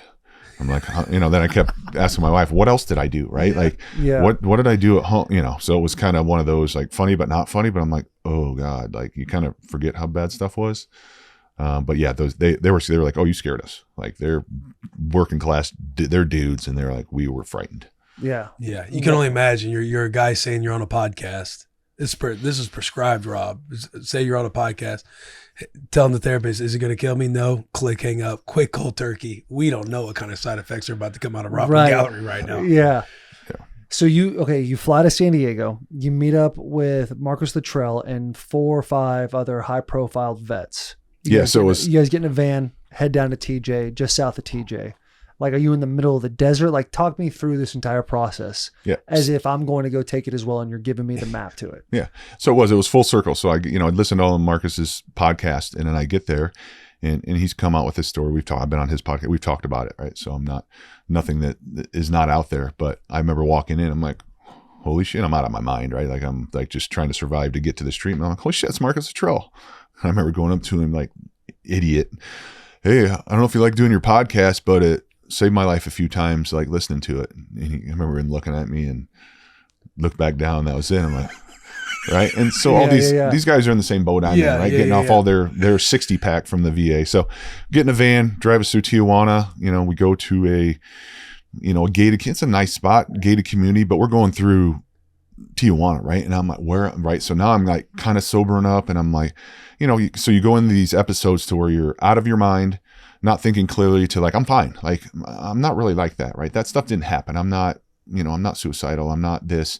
And I'm driving through Mexico thinking, where am I going? Like, I've taken it too far. Now I'm driving through the hood of Mexico, right? And I get that's probably playing up your story even more. Right. I don't travel a ton, and I'm like, I grew up in a small town and I live in a small town. I'm not a world traveler, right? So I haven't seen these other countries, and I'm like, oh my God, where are we going? Right. So take us to the facility. It's in a gated community. It's a home. It's just a normal house. And then we walk in and it's like a medical center, right? There's part of it that looks like a healing, like what you'd think of a psychedelic treatment center. Then we go upstairs and it's lay down, take your shirt off, blood test, make sure we're on nothing, EKGs, check to make sure your heart's healthy, so, in case we're lying, right? Because this medicine, they've told us, right? This stuff can counteract with things and it can kill you. Or if you have a weak heart or a heart problem, it's harder on your heart. Right. And you're like 3 weeks cold turkey, right? Right. Okay. So, I'm scared. Now I'm scared. I'm like, what did I do? I'm taking this too far again. Right. So I'm beating myself up again. Like, what are you doing? You're in Mexico in this random house with a bunch of Navy SEALs and fighter pilots, these guys. What am I doing? Go through the process, get checked in. They do all these tests, and then we all sit down, and it's a therapy session, right? It's like, why are you here, right? And it's for whatever reason, I wanted healing, and I was very honest, as were these other veterans, about why they were there, what they wanted to get rid of, right? That's part of this medicine is, in any plant medicine is, take this from me. And I remember saying that, take this rage from me, take this self-hatred, take all these things, right? So there was ceremonies involved. Right. So we do a fire ceremony, you write the stuff down, you burn it, and then they hand you a cup with some pills in it. Mm-hmm. Right. And it's this medicine. It's a root bark. It's an African root bark, and it's in a capsule, and, down the hatch. And then they take you upstairs to a room. There's 5 mattresses on the ground, hook us up to the EKGs, get us, comfortable. And then it starts, right. Waiting for the medicine to kick in. What's the fear levels like? As you throw it down the hatchet, you go up, lay down on the bed. It's like, get comfortable. And at this point, you're just waiting for, I don't even know what I'm about. Because I'm thinking like, when I first envisioned this, it's like you're in the desert. Sicario type everyone's vibes. got like a handler type of thing. You're running around different places, but you're just laying down for this whole thing. It is. This medicine is it melts you into the floor. You can get up and move. Not too many people are. You're either getting nauseous but it is, it literally feels like it melts you into the floor. There's not a lot of moving. And how quickly is this medicine taking place? Like, are you fasted at this point? Yes. So we hadn't eaten since breakfast that morning. And now, that's breakfast. And then this is 8:00 at night, and we're taking, so you're fasted. Gotcha. And within an hour, I start hearing the buzzing. So I'm scared. Like, I'll admit, I'm in tears laying there. Like, I guess either fix me or kill me. Right. Because I wanted healing at that point. Right. And to me, it was a last ditch effort. I didn't know if this didn't work, if I was going to make it, quite honestly, because it just gotten bad again. And I didn't know if this wasn't the answer, because I'd tried everything. Mm-hmm. Right. And so that was my thought during this. Well, then you start having the reaction to the medicine. Right. So and they tell you things that are going to happen, but like this buzzing and then these feelings. And I'm like, and I don't like that. Right. That's probably why I hadn't, dare worked with me. Right. I was scared of drugs. Out of control. Yeah. And it's like, this is, I am very much like, I like to control everything, and now I'm out of control. So it was super scary. And as it kicked in more and more, right now I'm panicking, and like my heart's racing, and I'm like, am I going to die? And so all these things, and they're great. They work you through this. You have therapy sessions before, they have coaching to tell you how to deal with that. And so I just they had told us, just be curious and just give into it. So I just did this breathing stuff they taught us. And then the medicine fully kicked in. And so now you have eye shades over your eyes, you're laying on the ground, and now there's buzzing, and now I'm seeing lights, and I'm like, holy shit, my first experience with psychedelics, right? Yeah. So I'm seeing these lights coming in, and then all of a sudden I see things, and they kept telling us, be curious, right? So you have a therapist next to you, right? And I'm like, I'm seeing this, and they're like, just, be curious, go look at it. And, so in this mask. And so I know I'm take my mask off to make sure I'm still in the room, right? Guys are puking because a lot of guys purge, right? So they had not a win on their part, but they had little tin buckets for our puke buckets. So everything's super intense. So all I hear is ding, ding, ding, guys, like it's like the most intense thing you've ever been a part of. So you've got 4 other guys working through stuff, already in the medicine. You can obviously hear them talking about what they're going through. Right. So this is everything. It's super intense. So then I get fully into it. Right. And I just remember, seeing, hearing these things, seeing the lights. Right. So I felt like I was up in space, like with all these lights coming at me, like the stars. And then all of a sudden there was like these movies, and I'm watching this movie. So it was this continual movie flying through space of my life, like different things. Right. And I didn't have childhood trauma. Like I have a great family. I have great parents. Did I get a whooping every now and then? Because I deserved it. You know what I mean? Yeah. So I'm not working through child abuse or sexual abuse, right? Like some of these veterans are, right? But it was just more a story of my life, whether it was football, whether it was Iowa, whether it was the pros, whether it was different things. I'm watching this movie float through the sky, which sounds crazy unless you've done it, but it was this continual show. Right, going through this, I remember watching it. I'm like, why is it showing me this? And then I'd grab stuff. I'm like, oh, that was sweet. Iowa when we beat Michigan at Michigan. I'll take that. Kept it in my heart. Yeah. May or may not have been in there. But things like that, right? Stuff that I'd grab and I'd throw it to my heart. I want to keep that. That makes me feel good, right? And then I'd grab stuff out of the movie and I'd sling it out in the universe. And I just remember that reel just floating off into space. No shit. So I'm watching all this stuff, and it's right. And you're like, is this for real? Right. So you're in and out of it. I go through that for which seemed like hours. Then there's a point I don't remember anything. I'm like, I must have fallen asleep, whatever it was. I wake up the next morning. So this is 12 hours later, right? You're in this trip for 10 to 12 hours. Holy shit. So wake up and like, well, what time is it? Right. Well, instantly I thought, nothing happened, because in that moment I couldn't remember anything, and I'm like, I fucked this up too. Like first thing I said, I'm like, I screwed this up too. Like I'm a failure again. And then I go to get up. Can't even do drugs right. Right, and that was the instant feeling, because I didn't recall all of these things like instantly. Mm-hmm. And then I go to get up, and now I start throwing up. I can't get up. Like my legs don't work. Like I'm like, oh, I messed myself up. Like again, failure. Right? Like trying to get up to go to the bathroom, because I'd lay there for 12 hours, couldn't function my legs. They put me in a wheelchair, rolled me to the bathroom to go to the bathroom. So I'm living through this that morning. Finally, things start coming around, but I'm deathly sick all day, throwing up all day, could not function.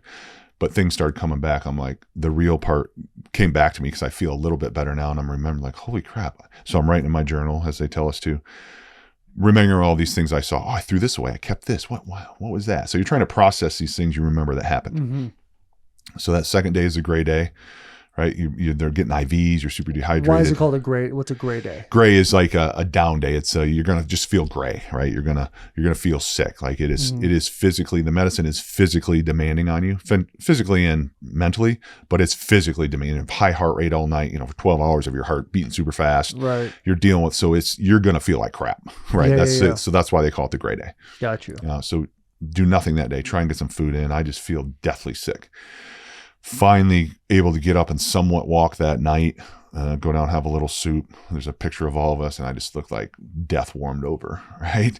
Go to bed, get up the next morning, and then that day, so now we do the second medicine, which is 5-MeO DMT. So they like pairing it with Ibogaine and 5-MeO, because they say the Ibogaine like defrags your brain, does all this healing, and the 5-MeO is more of a spiritual trip you take to deal with stuff, loss of ego. Do you experience death, right? More things. I'm like, so I get through this Ibogaine, and now it's the next morning, and you smoke 5-MeO DMT. You smoke, right? It's toad poison. It comes derived from a toad, a poisonous toad. Yeah. DMT. They call DMT like blasting off, right? It's like a rocket ship sending you into space. Yes. And so now I'm scared again. I'm like, Yeah, I got to go on another fucking trip. The death drug. Right? Like Yes. they say like that 7 seconds of your life or whatever that you recall everything, like that's DMT. That's like a chemical thing that comes off in your body. yeah. So they had talked to us about this. And so I'm scared again, right? I'm like, I feel deathly sick from the Ibogaine. Still feel terrible. And I'm just like, what am I doing? Right. And they're telling us, okay, we're going to light the pipe. You know, it's a crap pipe looking thing. And I'm like, what am I doing? Right. But I just feel so terrible leading into it. I'm like, this is part of it, right? Just trust the process. And so we go in one at a time, and they light it. And I mean, it, like you say, a rocket ship, it sends you, right? It took a drag, went back, wasn't all there, asked for more, got up, took the second drag. And it was, like you said, they call it the death drug. I mean, I experienced death. Like I went fully out. I came out of my body. I was not in that room. Where Ibogaine, I could tell I was in the room for the most part, right? I could feel the floor. This was an out of body experience. I went to the white light, right? And they had talked about this, and I never believed it, but I'm like, oh, I'm dying. This is it. Like, to me, it was what death was. What are your emotions while you were going towards this white light? Are you actually like, is the feeling of death in this moment like high anxiety, fear, or is it more of like a freeing feeling? It was freeing. It was the most beautiful thing ever, right? Really? I remember floating like to what, you know, I was born and raised Catholic. I have a vision of what my God is and what death is, but it was that exact thing. Going to the white light. Oh, this is it. I mean, I was so freeing. And so I get to the white light, and you know, my God is there, and I'm talking to God, and all of a sudden I lose it, and I'm like, I'm a failure, I'm a piece of shit, I'm a terrible father, I'm a terrible husband, send me to hell. And I'm screaming at him, right? So I'm like, I don't deserve to be in heaven. And then he's like, you need to talk to her. And then my wife appeared from behind him, and I'm screaming at her, telling her the same things. And all of a sudden it was just calm, and this weight was lifted off me, and I figured out it was my ego, because they talk about ego loss. Like literally something left my body, and I was like, oh, I do deserve, like instantly, I deserve to be here. I'm a good father. I'm a good husband. I had a good career. All these things, this negative self-talk was gone. And then it was this overwhelmingly peaceful feeling. I'm like, oh, I wish I would have known this, but now I'm dead. But I was super peaceful. Well, then I came back into, right, I feel myself back on the floor, and I'm coming out of it, and I'm like, oh, wow, right? Am I alive? I remember asking, like, am I dead? And they're like, no, you're not dead, buddy. But it was this overwhelming feeling of freedom, clarity, and came out of it. And it was the most enlightening thing you've ever seen. Like, it's, unless you've experienced it, and this is not just me, right? Talk to people who've gone through it, is the most enlightening thing you've ever seen. And so came out of it, go back in the room, and I just felt like I was instantly back, right? That sick feeling I had 20 minutes earlier, now I'm just like bright-eyed. There's no ringing. I don't feel sick. I don't feel any of those negative effects. And I literally felt like I could go run a marathon. I remember walking back in the room, right? And all the other guys are looking at me because I went last. And I'm like, I'm back, bitches. That's exactly what I said. I'm like, I'm back. Right. So it was the hearing things. And like, after coming out of it, they sit you in the grass to like come back. And I remember touching the grass, right, and feeling the energy from the earth. And I'm like, what is all this? Right. I could hear everything. I could hear the birds. I could hear the ocean that was 2 miles away. I felt like I was in the movie Big, where the grass was like super tall around me, like I was a midget, and I could hear all the grass rustling and all these sensations and things that I could hear and feel. I was like, oh. And I didn't know it at the point, but I'm just like, holy cow, this is amazing. Go back in the room, talk to the guys, and everybody's just like, right, and you're enlightened. So something worked, right? Right. So get through that, but I definitely was like, oh, something's different. When we went to the beach, went for a walk as a group, I remember watching the waves, one wave at a time. I'm like, man, something's going on. Like, I can see every single wave turning in the water, like the droplets coming off it. And I'm like, am I still high? They're like, no, this is like, you're in the moment. So somewhere you're like, yeah, whatever, hippie. Right. Yeah, but I was like, whatever this is great. I remember turning to Marcus and like saying to him, like, hey, I'm supposed to be worrying about something, and I'm worried, and I'm supposed to be worrying about something, but I'm not worrying, right? Just babbling. Yeah. Because it was clear. Everything was clear. There was nothing in my head. It was complete clarity. And then, so next day we drive back to San Diego. My wife came and met me down there with some of the other wives. and walked into the restaurant we met him at that we originally left from. And she says, you know, when she walked in, she's like, I knew something was different. She's like, I could see your eyes. Your eyes were wide open. They were bright white. Because she had said it that in the past, she's like, your eyes were just dead. Like you had no life in your eyes. You were always tired. And she's like, I knew instantly something was different. And she's like, I could just see it. The way you guys were all giggling and laughing and like these grown badass men, like hugging each other and crying. And just, she's like, you guys were so happy. And so fast forward, we stayed in San Diego for a couple of days to reintegrate, because they talk about that, right? You're going to have this life-changing experience and you got to reintegrate. Like, may not be the best thing to go back home to kids, right? Yeah. Initially. So we spent a couple of days in San Diego and we just started learning. She noticed it more. I notice it now, or I recall it now, but noticing things that happened that were different. So I had a therapy session the second day I was back. Get on my computer, won't connect to the internet. Now, if that had happened pre-treatment, that computer probably wouldn't have made it through it. It probably would have been broken against a wall, right? Because you're a loser. You're a piece of shit if you're late to a meeting. I mean, you guys, I'm sure, have PTSD like that about I do, being late. Showing up late to anything. Football, And so I just remember trying to get onto it, and I'm like, oh, okay, must be something, right? It just and my wife's running around like a maniac, and I'm like, I remember thinking like, what is going on? She came and grabbed the computer, took off out the door. I just remember sitting there, I'm thinking like, man, what's going on with her? Yeah. She comes back. I ended up getting on my phone. I was 3 minutes late, and it was no big deal. I do my therapy session with the lady, and I got off, and I said, hey, what's going on? Right? She's like, what do you mean? And I'm like, you run around like a crazy person, right? Yeah. And she's like, and I remember her just looking at me like, what are you talking about? Like, and she later said, like, if that would have happened in the past, like, do you know what would have happened? Do you know what your reaction would have been? Do you know what you would have done to that computer, or what you would have said to me? And so things like that start happening. We fly back home, come in the house. You know, my wife had warned the kids, hey, Dad, might be different. Well, 6 hours later, I'm on the floor whipping them around in their sweatshirts, you know, slinging them around like mops, creating chaos like you wouldn't, you know, screaming and yelling, and I'm down there tickling them. And I remember looking at her, and I remember the look on her face. She was just like mouth wide open, like, what in the hell is going on?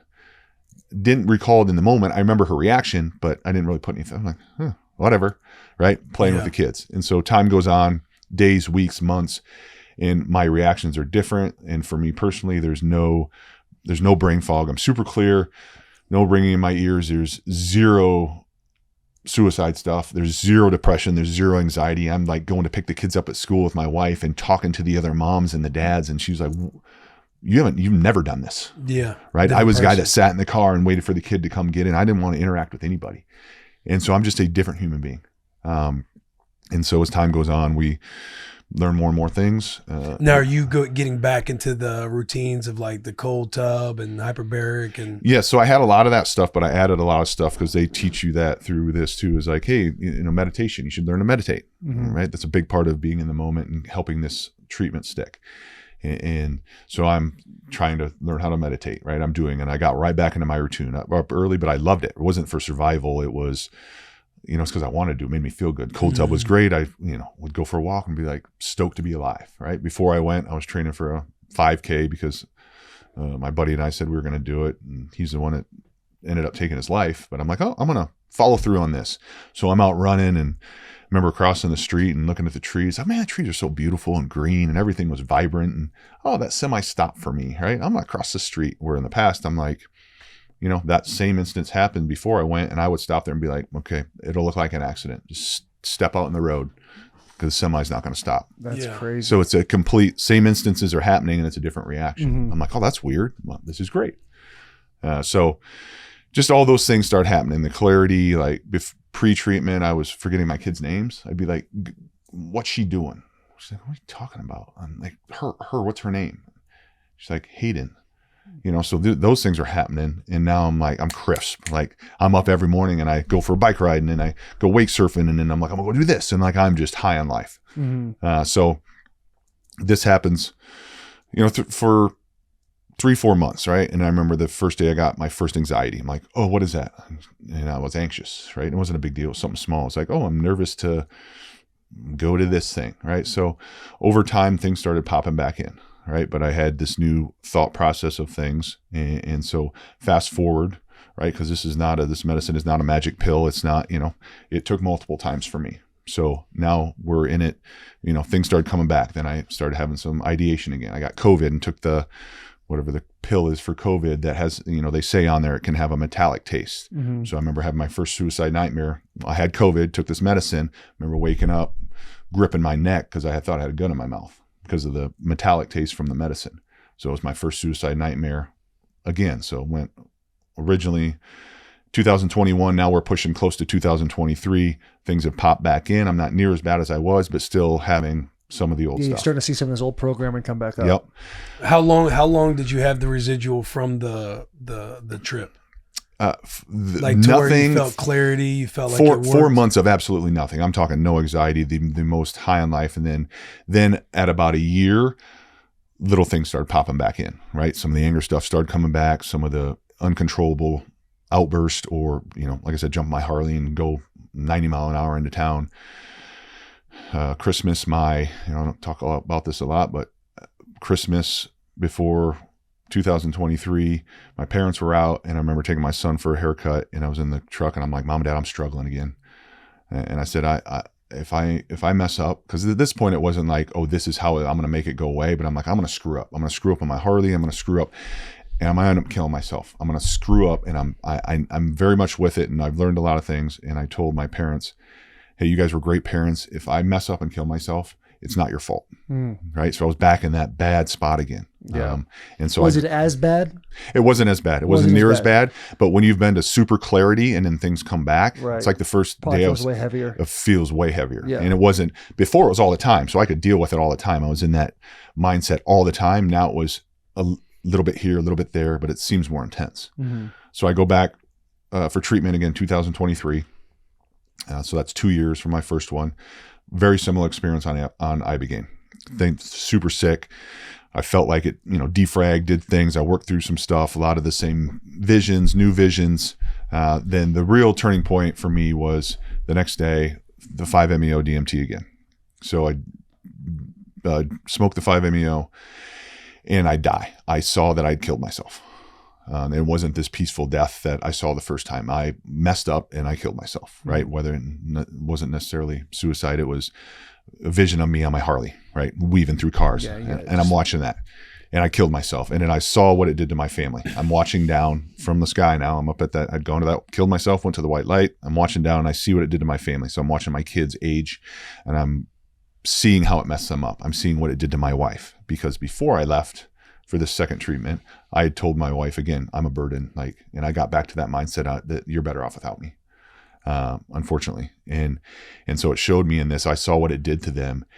And I was like, oh God, this is not right. I remember thinking like, oh, I'm going to mess them up.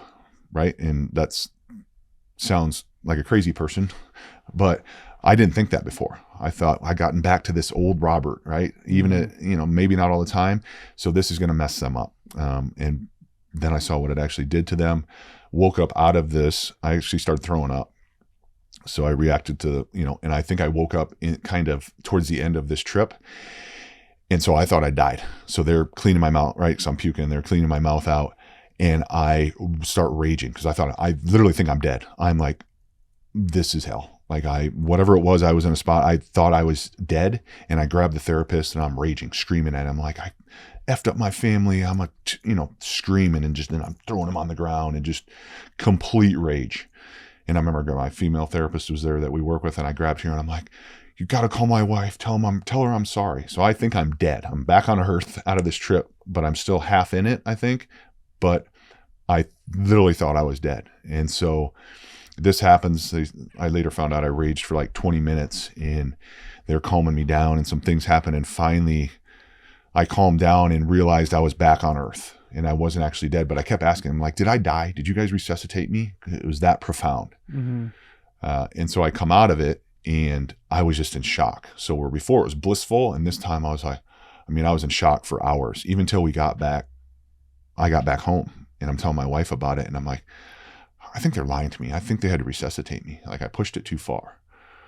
And so as I process all this, but what did stick, and the rewiring the medicine, what it did do is that it made me see what would happen if I did screw up and did take my life in one way or another. And that has stuck with me since that day. Like if something pops up now, I know full well on my worst day, I'm better off here. And my family's better off without me, or is better with me. Even the days if I have a bad day or I get angry, and that stuff doesn't happen since then.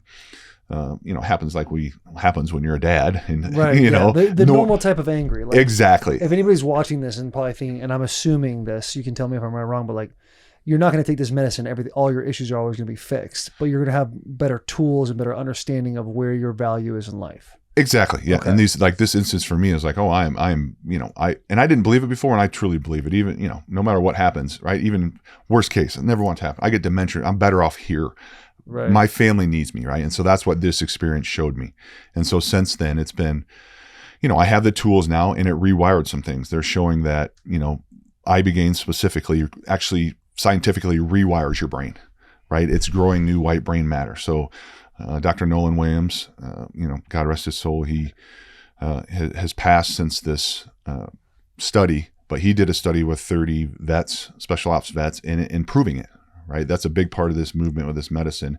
It's actually proving not only the spiritual part, but it is creating new neural pathways. It is actually fixing brain damage or working around it. Right, some of my damage is still there, but I'm creating new neural pathways around it. And so, knowing all of this on top of the spiritual stuff, since then I have the tools, and I knew after these treatments that something was working on my brain. I mean, for days afterwards, and months or weeks, I could just feel like a buzzing in my head. Right, I'm like, something's working up there. Right. Right. And then I notice all the emotional changes. And so since 2023, right, none of that stuff has really come back. Right. Like, yes, do I get anxious? Yes. It is not the magic pill, but I have the tools, right? I know now right, if something pops in, it's like, nope, I see that vision of what it did to my family. Right. And I don't have these over the top reactions like I did before. The brain fog and that stuff is gone. Do I still have days I get a little brain fog? Yes. Right. Late, I'm sure like you guys, you're like late in the day, and it's like, oh, wow, that's something's not working right. But for the most part, before it was 24/7. Now I'm super clear, right? I get talking fast because I'm just crisp and everything's working good. And so I know not only the scientific part of it, but the spiritual part of it. I know I'm a different human being, and my wife will still bring stuff up. Something will happen. I'll get frustrated, be like, oh, I overreacted on that. Right? I'm very aware, right? Oh, I shouldn't have reacted. Like, she's like, your son just walked out in the street and almost got hit by a car when we were,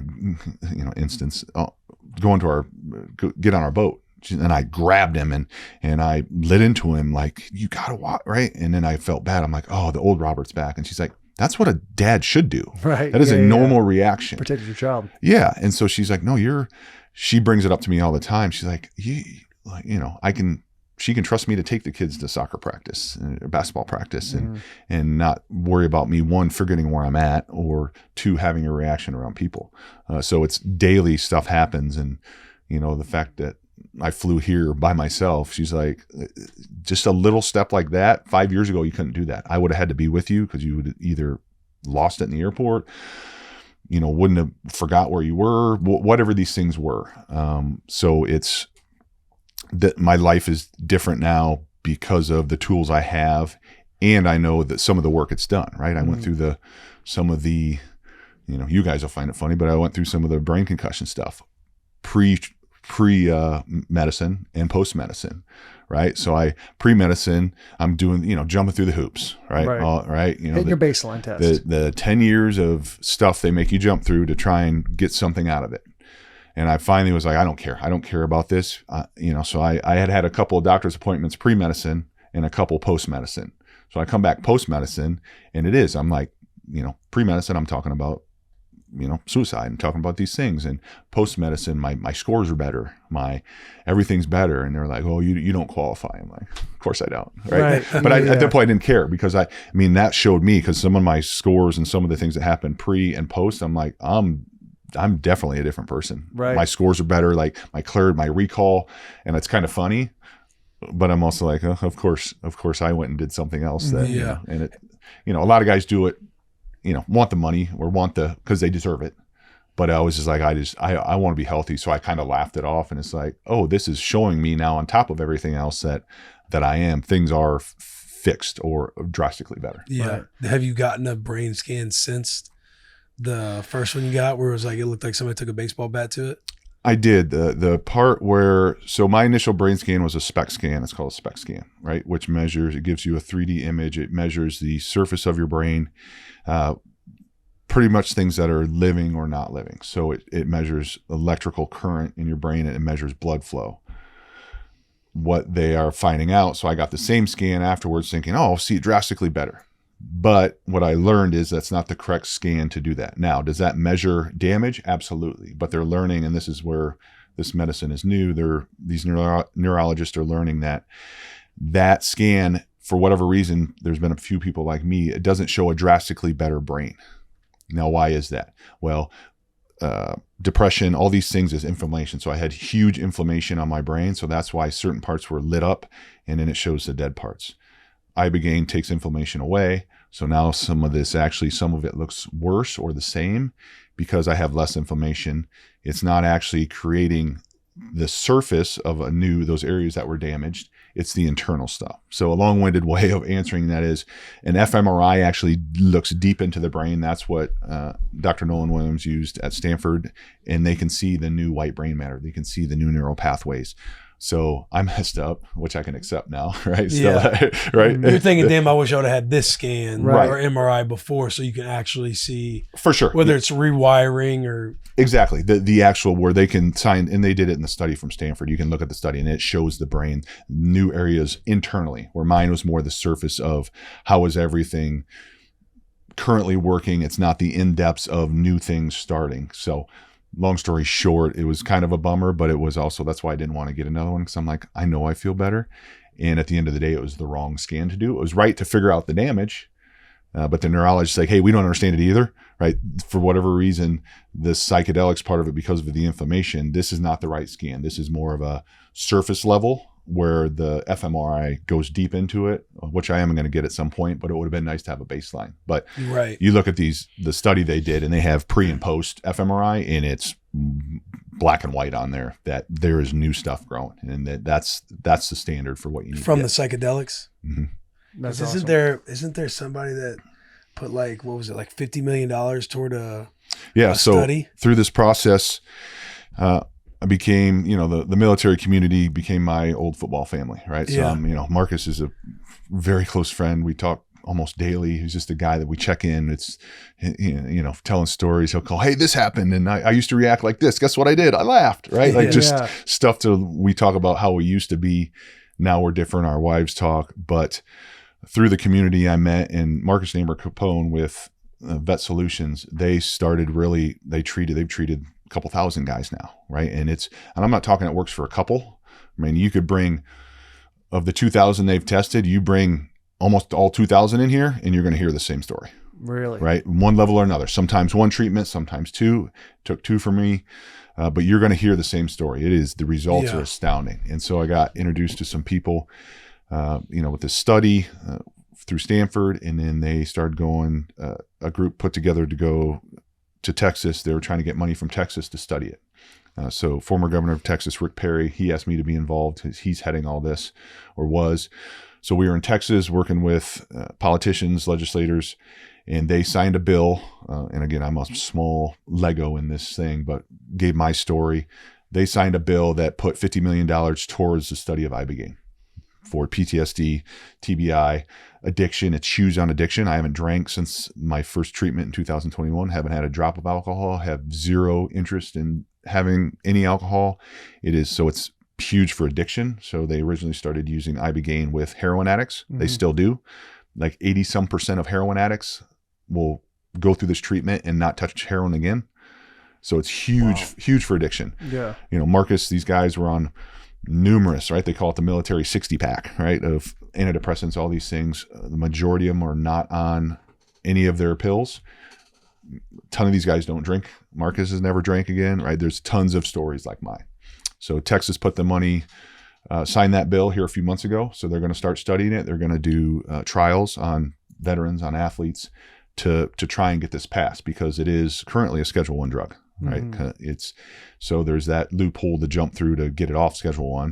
So got that money. And then we started which I'm a part of also, is the American Ibogaine Initiative. So other states now are trying to pull funds from their state to study it. So there's scientific proof, and they want to continue it to show, hey, this is just not a spiritual drug. This is not what everyone thinks it is. This is a medicine that will drastically help people's mental health and help fix parts of their TBI like it did me and has done other guys. So there's lots of things going on within this realm of this medicine, that there's not a stigma of the psilocybin or ayahuasca. There's, because it's so unknown, but that's why we're having success in things like that, and that's what brought me to create my foundation, which is Athletes for Care. And so I saw all these veterans, and I saw what it was doing for them. I saw what it did for me, and going through this couple-year process. I was like, I want to help guys, because I finally opened up after healing, called a couple of my friends that I disappeared for like 10 years, right? Guys I played with, and like, hey, sorry. I just was going through some stuff. Here's what happened. And then like, oh, so then I had guys reaching out, hey, I'm going through this, or the anger part resonated with me. Like, what's that like? Or the suicide stuff. And so I'm like, man, I could help people. Right. Cause I'm not I thought I was the only guy. Right. I'm the only NFL football player that got done. Classic man. Yep. Yeah. I'm the only guy out there going through this. Right. And no one else wants to hear about it. Right. And so I started having these stories, and I'm like, I want to help. Right. Cause I'm like, and my wife's like, it saved your life, saved our marriage. It saved you. Like, you're back as a human being. And so started Athletes for Care. And what we want to do is, be a voice for athletes. We're doing this storytelling, because then I went on Marcus's podcast, right? The outreach we got from that, we get guys, ex-athletes in all sports calling like, hey, this is me, right? The same thing. You talking, I think it's me, whether it's all the stuff, some of the stuff. So educating athletes that, hey, there are other options. I'm not saying Ibogaine is the magic pill. Everyone should go do it. But when other things don't work, it's an option. It's another modality of something that can help. It helped me. I can show you 2,000 other guys that it helped drastically. And so we want to be a resource, and I want to be a resource for these guys. And I've had more and more people reach out. And I'm sure, like you guys, I know these guys, right? There's guys we played with that you see around town, or you see at an event, and you're like, that dude's got a screw loose. Yeah. Right. And it's not, I don't mean to make it funny, but they're either coping with alcohol or drugs. And I've been around these guys, and I'm like, oh man, they need this medicine. Because there's guys you play with, and you look at him, and you'll have like a concerning conversation with like a teammate being like, that's a guy you have to worry about after football. Like a lot of guys you have to worry about, but some guys just, even when they're playing, are like, I can see where something could happen there. For sure. Yeah. And and it's not always right. I was pre this healing, you see, and it's unfortunate, like these guys that make the news because they do something drastic, right? Whether it's suicide or hurting, right?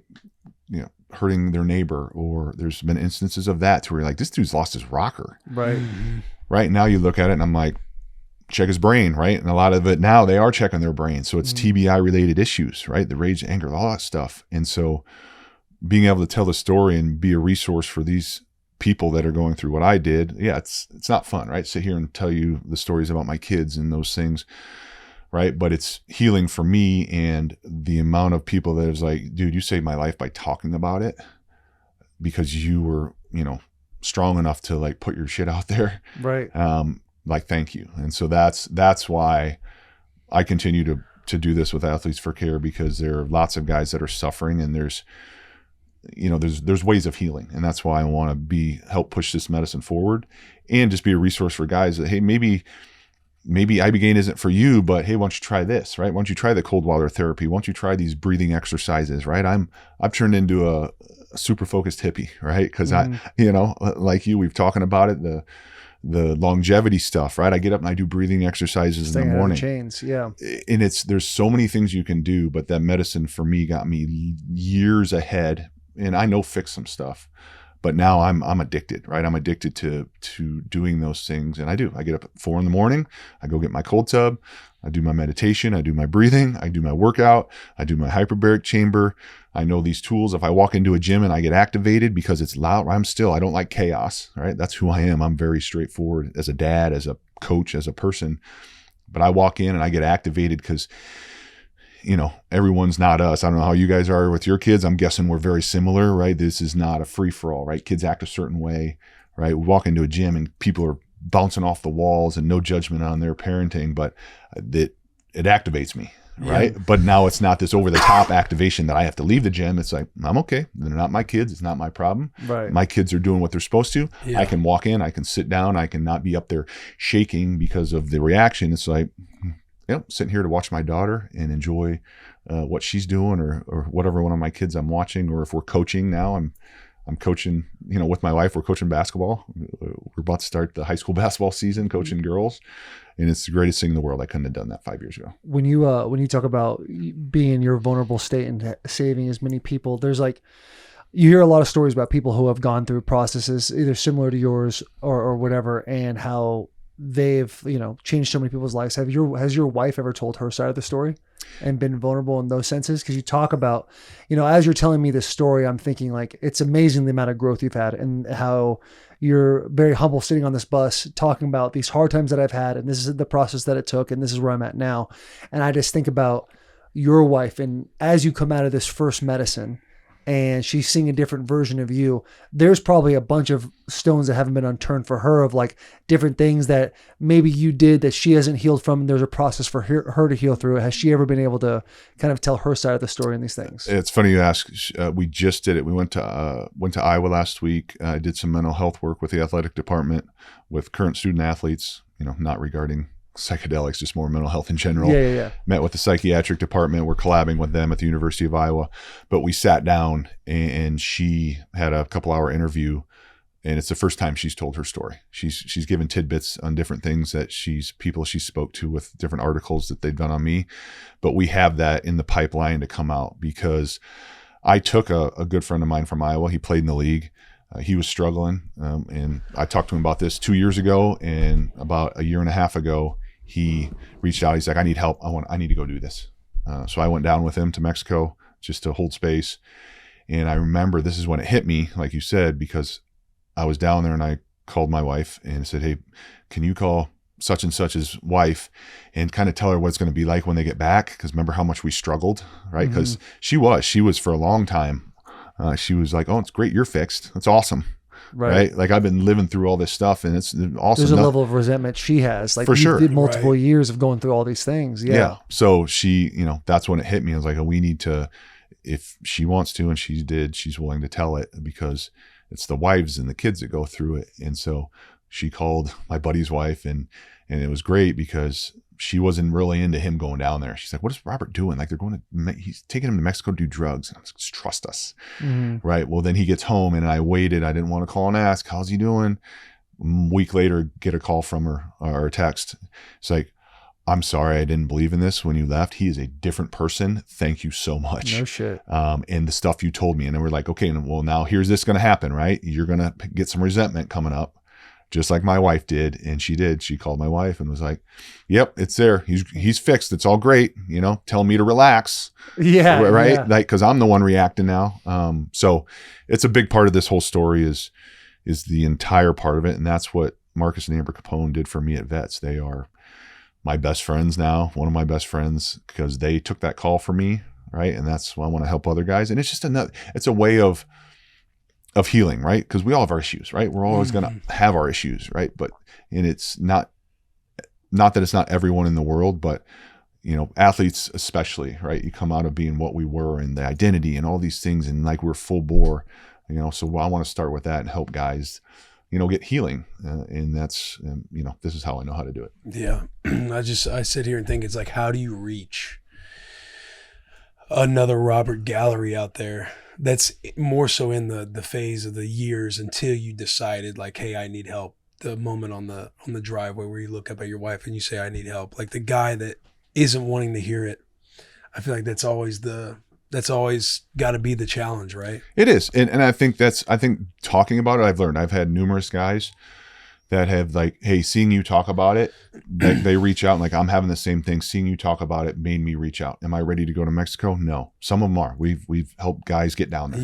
Yeah. But I think it's just the vulnerability. So it's not just me, right? It's you hear that's just this day and age too, is like not only athletes, but you hear Marcus Luttrell talk about it. You hear DJ Shipley. These guys were the baddest dudes on the face of the earth and what they did. Right. And you hear them talk about it. Right. And that's what did it for me. Like to sit in a room and cry with a bunch of Navy SEALs and hug and tell them you love them. Right. The stuff that you're like 10 years ago, none of us would have said that. Yeah. Right. You know what I mean? So to be vulnerable and talk about this, we've been getting a lot of outreach and guys like, hey, something's going on. I don't know if I'm ready, but this, keep me in the loop on what you're doing, because just that talking about it makes people think it's okay to like, oh shit, that's me. And I've had a couple guys that reached out, had heard my story on a different podcast or a news article, went and did the medicine, went on their own, like wanted healing, went and did it, and then reached out then post-treatment, is like, dude, you saved my life. Like, and that's pretty cool. Hit him with Marcus Luttrell at the first spot. Like, hey, I don't know if you like your stuff, but you saved my life. Yeah. Yeah. It was. And it's like, the days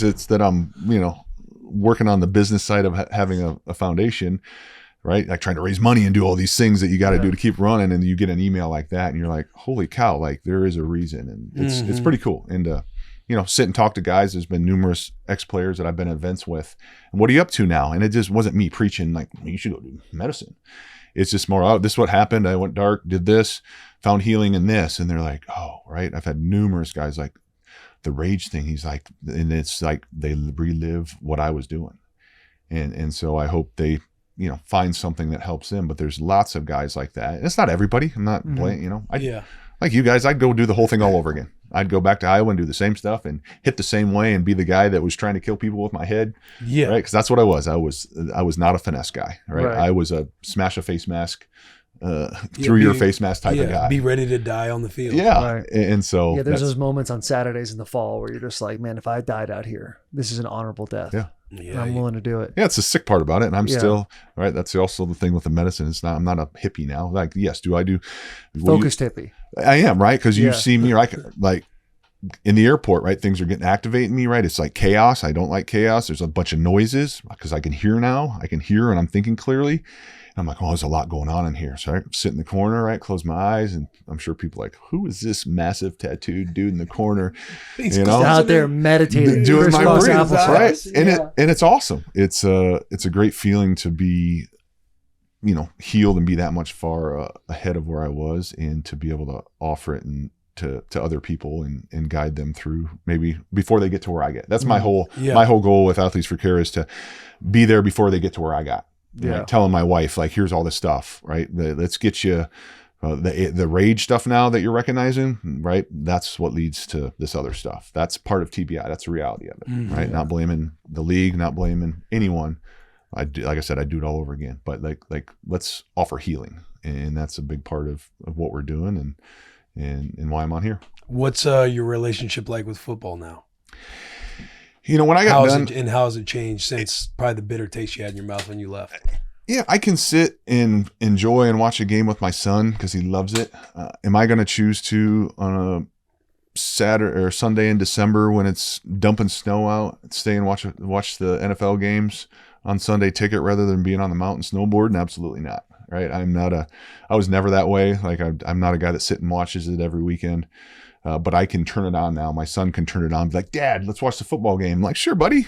Yeah. Where pre all this, I would lose it. Like, turn that stuff off. It was just all this hatred towards it. Football's for the devil type of stuff. Yeah, it was. I hated it. I didn't want to watch it because it brought back all the negative stuff. Oh, you're a failure. You should still be playing. I'm 45 years old. I shouldn't be playing still, right? But it was all these things that go through your head as an ex-athlete, to where now it's fun with my son to watch it. And it's like, oh, yeah, George Kittle's on the, it's like, I know George and his family, and to hear my son be so excited about, I was watching receiver, and, am I going to sit and watch it? I will, because he wants to. Dude, isn't it, you bringing up George Kittle, isn't it so crazy that you went to Iowa and a young 8-year-old George Kittle waited in line for an hour for you to take a photo with you as a kid? And then now, because of how long you waited and signed those photos and autographs and all those things, he's now a guy that does that because he saw you do that. And now your kid's watching George Kittle being like, holy shit, George Kittle. Yeah. Isn't that just nuts? It's amazing. And to hear that, I heard that, George and his dad shared that story with me, and I had no idea, right? And showed me the picture. And it's a big deal, because we get in the thing. It's like, I remember doing that. I remember standing there because I'm like, I can't let these kids down. I was that kid. I was that kid when my brother was playing, waiting for Tim Dwight to get an autograph. Yeah. And so to have that relationship with them, and George has been great. Like we're doing a fundraiser with him through All True. It's a rally fundraiser. They're actually giving away a Himalaya EV Defender vehicle, right? So if you go to alltrue.com and check that out, George is awesome. Shout out Kyle Rudolph. Exactly. Yeah. Carl Rudolph started it, and George does a lot of things for them. We have a lot of things that intertwine. Like he's big in the military community. What he's done with his career, is great, but all the other stuff he does. So it's great to partner with them. They're going to help raise funds through that All True fundraiser for our organization, for Athletes for Care. And just good human beings, right? They're, that's the Midwest, people. the Midwest in them, and they're Iowa guys. So what else would you expect? Yeah. How hard was it to eventually love your career and love what you accomplished and love what you did? Because I can only imagine how angry you probably would be at times being a number 2 overall pick. And like, I can just tell listening to you, you loved the game of football. You loved fucking grinding. You loved putting on 100 pounds. You loved imposing your will against the opponent and working out and grinding and getting better. And for your career, we're all psychos. We all want to be the greatest. For it not to work out in a way of the expectation of the world and everything else, I'm sure that you were very bitter for a while.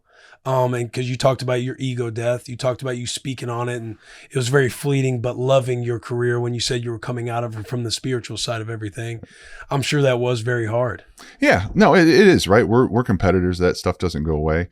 But this whole journey led me to, there's a lot of other, and you guys know it, right? Like there's a lot of other factors that go into what happens, right? So I look back at my career at Iowa and why was I so successful there? Because the head coach that started in 1999 is still there in 2026, right? So it was the same coach, the same system, right? And all these other things, but it's about, right? You look back and you played 10 years, you think you should have played 12. You played 12, right? It doesn't matter. Right. At the end of the day, that's who we are as competitors. Could have played 20 years and I'm sure I'd be sitting here and playing. I should have played 22. Right. Like this whole expectation of what you should do. Yeah. So it's also looking at things in a healthy way. There's a lot of things that are in life are out of your factors that affect what happens. Right. And you have a story in your head of how you want things to happen. But it's to sit here and I'm proud of what I did. Right. I didn't dwindle it away because I was out, not putting everything into it. Yeah. And so, yes, it's a much better relationship now. And that's, I wouldn't be here, that's part of the spiritual part of it. I wouldn't be here talking about this if all that stuff didn't happen. Yeah. Right. So it's part of the process it was supposed to be for me.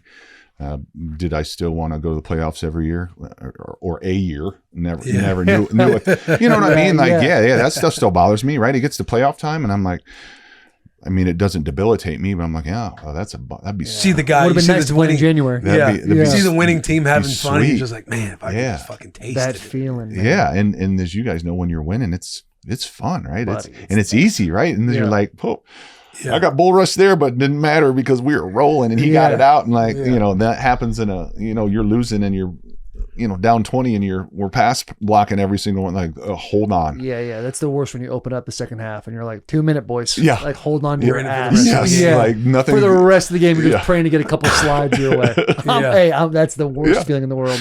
When it comes to career, dude, we've talked about it. I still miss playing football, but I am extremely proud of if you're able to be proud of what you were able to accomplish and giving 100% effort. At the end of the day, the result of, everyone has this idea in your head of how you're going to write the end of your story. And everyone has it the same way Tom Brady did it or these other, 1% of 1% of 1% guys did. And it's if you gave everything you had to it and then there's nothing to be upset about because you put everything you had into the game. And Absolutely. that's the most important. Had to have been very freeing too, to kind of have that ego death, let it go, love and appreciate it. Because we all know, I know that you being 220, 30 pounds with high jump records or 4x1, you would have never imagined somebody coming to you and say, hey, you're going to gain 100 pounds. You're going to be an Outland Trophy winner. You're going to be an All-American. You're going to be the number 2 overall pick in the NFL and be an offensive lineman and play for 8-9 years in the NFL. You'd be like, yo, you're fucking crazy. Yeah. Being a farm boy from small town Iowa. So it is. It's like you've done a lot of badass shit that absolutely everybody would trade places for. And it's really cool that you've had this process of learning and very much lows, and now you're getting to experience highs again and love yourself and be a family man and do all these things and start a foundation that you've started and changing people's lives. So I appreciate you for sharing all this.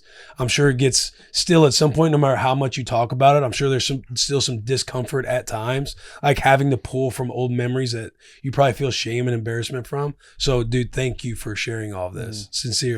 Yeah, no, it's like I said, it's great for me. It's right. This process helped me enjoy, like you said, other things in life, right? I'm one of 8 guys in the Ring of Honor in Kinnick Stadium at the University of Iowa, right? Yeah, bro, your name is up in the stadium. Right. And that like something I am so proud of. And I went post-medicine to where I was still embarrassed or whatever it was, right? There's all these other factors. And I'm like, that's one instance where I'm like, I remember standing there that day, they unveiled it, and I'm like, holy shit, I'm one of 8 dudes in the history of Iowa football that has their name on the stadium. Like, I did some really big time stuff, right? That's not who I am just because my name's there, but to be able to really enjoy that stuff, and we all did it, right? As our careers went on, you're next thing, and then now stand back and truly enjoy the process of what you did and what you accomplished from it. It's a very amazing deal. Yeah, that's awesome.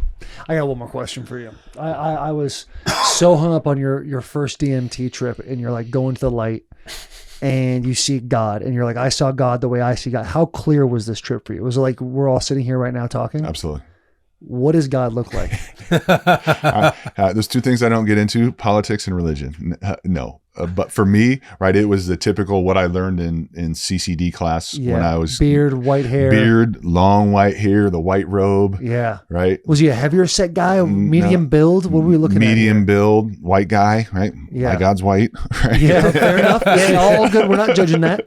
But yeah, it was like very crystal clear. Yeah. And so, yeah, some of those things, and that's part of this too. We can laugh about it now, but the people that have gone through it, we talk about these things you see and you're like, they get it. Or if you've experienced things like that, you're like, holy cow, right? Like talking about seeing the light and doing these different things, the death, you're like, I'm very clear what it's going to be like when I do die. Mm-hmm. Like that came out of that too, like that peaceful. It's like, oh, this is not bad, right? Yeah. It's not a scary thing. Yeah. Some of the stuff that happened in there, but it was crystal clear. Yeah. Dog, he's like, wild. I saw my God. He had a 30 rack sitting next to him. Yeah. Tuxedo t-shirt on, mullet. Pull up on a Harley. Yeah. Tuxedo t-shirt. I'm like, bro, that's got to be such a crazy feeling in your head to be like, yo, this is the guy everyone's talking about all the time. This is him, I was going to say the tuxedo t-shirt just cut in half too. Yeah, he got his belly out, a little crop top. Me too. I'm like, oh, shit. Squat rack sitting next to him. Right. Yeah. No, that's all, your story's incredible, man. Well, all the things Will said, I would love to double down on that. But thank you for sharing your story with us. It's awesome. And I hope that anybody who hears this, that's going through something, they reach out, because that's the mental health side is so important. So thank you. Yeah, no, that's what, I want to continue. We have, websites set up, and like any foundation, right? Like people feel inclined to donate. There's a donate page on there because we can help send guys for treatment, right? Because unlike what most people think, not all professional athletes have money or save their money or had careers like we did, that we put stuff away, so we're raising money to help with the research and help send guys that need help, that are in financial need. And it's not just football guys, right? There's UFC guys, we got hockey guys, we got tons of guys. So that's a big part of this is also, but that's all on our website and just a resource of things you can do and people to reach out to. What's the average cost to take one person down? There's a couple different facilities, but anywhere from $6,000 to 10 plus. But the place that the majority of that I've gone to is just over $6,000, to get there. The treatment, it's the doctors, it's the pre and post therapy, integration, reintegration. So not cheap. But I also came out of it and like, dude, I would have paid $60,000. Right. It's easy for me to say. But I also think it's such a profound thing that it's like, holy cow, let's figure out how to make this happen. And that's what Vets has done. They give grants. We want to do that. If we start raising enough money, we want to give grants to guys that are in need that can't financially do it, and give them part of a grant. And so, the other thing I would love to, give a small plug to is this experience. It's easy for me to talk about it, and you listen to me and like, okay, but there's a new documentary that actually just came out on Netflix that Marcus and Amber Capone were a part of with their organization. It's called In Waves and War, and it's very, very good. I've seen it multiple times. Just got released. It's on Netflix, and it gives a good idea of this process, more scientific stuff on the medicine, but some great storytelling like mine that you'll be like, oh, I heard that from Robert, right? If you go watch it, because it's very similar, and it's just bringing awareness to guys. Oh, that's awesome. We talk about, things that we can laugh about. We do have a final question, and it's brought to us by Bud Light. It is comical. You know how people would do anything for an ice cold Bud Light. Right? I've heard that. What is something in your life that Robert Gallery would do anything for? And you see in parentheses, Taylor, it's a coin thing. You can't say family. Oh, yeah. Can't say family. I think for me, it would be being able to consistently live in the moment, to be in the moment. Like, I'm very much more in the moment now than I was, but I've had that feeling of being in the moment for days on end, right? Post medicine work, there's times where I'm on my routine. To go into guys like us, we push and push and push, right? We've got to be great, got to do this. Like, you guys started this, like, we got to take it to the next level. You're doing this. But to be able to be in the moment, sit in a gym, watch my daughters play basketball, and just be in the moment watching them, not worrying about like, oh, they screwed this up, right? It's that mentality of high level athletes, right? I'm guessing you guys are the same, or as your kids get older, you just push and push. Oh, you should have done that. But there's been instances where I've been in I've been on a snowmobile in the middle of the mountains, and I can see every single snowflake that's coming towards me. I'm like, oh, I am in this moment right now, right? There's me, the snowmobile, I'm out, it is nuking snow, and there's nothing else. And I can see every single snowflake flying at me. So it's like a meditative state. And I've been in a gym where I'm in pure enjoyment of watching my daughter do something she likes, not being like, oh, she should have done this, or why didn't she do this, or she didn't eat enough protein this last week, so that's why she's tired, right? This thing that high level, I'm guessing you guys are the same. It's like go, go, go. But when you've seen that calmness, so I would like to say to be in the moment all the time, the rest of my life, just be in the moment with whatever's going on, whether that's good or bad. Like, the past doesn't matter, the future doesn't matter. Like, sitting here talking with you guys, right? Just be, which it is, it's great, right? Like, that's why it's easy, and you can talk about it because it's like you're completely in the moment. I'm not worried about anything other than, right, the great stories, and about how, most people listening to this will be Hawkeye fans and not, Nebraska or Michigan fans after this. So, right. That is true. That is true. It always comes back to the Big Ten. It always comes back. He asked me before we came on the bus too. He's like, I got a gift for your daughters. Would you want it now, before, or would you want me to give it to you on the podcast? So I'm just thinking like, oh, that's a solid dad giving another dad a gift for his girls or something like that. I was like, we can wait till the bus. And now that he pulled it out, I'm like, he got me. I mean, that's a solid gift. Yeah, it's a solid gift. Very heady play by you. That was given to you by Robert Gallery, a guy whose name's on the stadium. Yeah. Right? And I know the coach very well. Like, my wife's still very close. So, maybe there's some scholarships in the future. But I know how you said you wouldn't send them there no matter what. But I'm also thinking, they look good in the black and gold.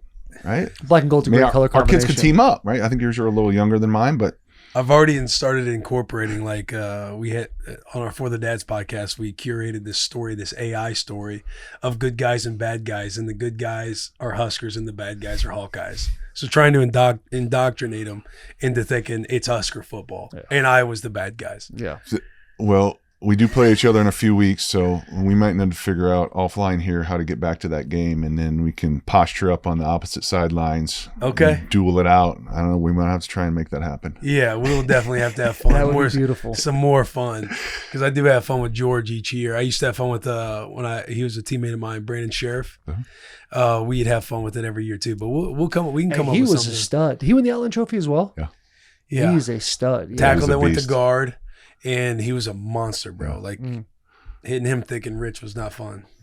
He's a good dude too. That's the cool part. Like you guys, right? We played with all these people and different people, but like they're just good dudes. They're dudes, right? Yeah. At the end of the day, we're all sitting here BSing, right? And a dude's a dude, right? Yeah, it's dude's a dude, right? man. They were savages, right? Like I know some guys that were, I grew up watching Kyle Turley, right? Like I'm sure you had somebody, but it was, I want to be Kyle Turley. Got a jersey made from, with my name on the back, but his number and the Saints. Like what do you think the hair came from, right? Like, dude ripping his helmet off. Like, oh, that's the type of player. That's the guy you want to be That's around. who I want to be, right? Yeah. And then we all get together. And I met him. Like, dude, you were my hero. Like, That's awesome. It's pretty cool. Yeah, dude. Thank you, bro. Thank you.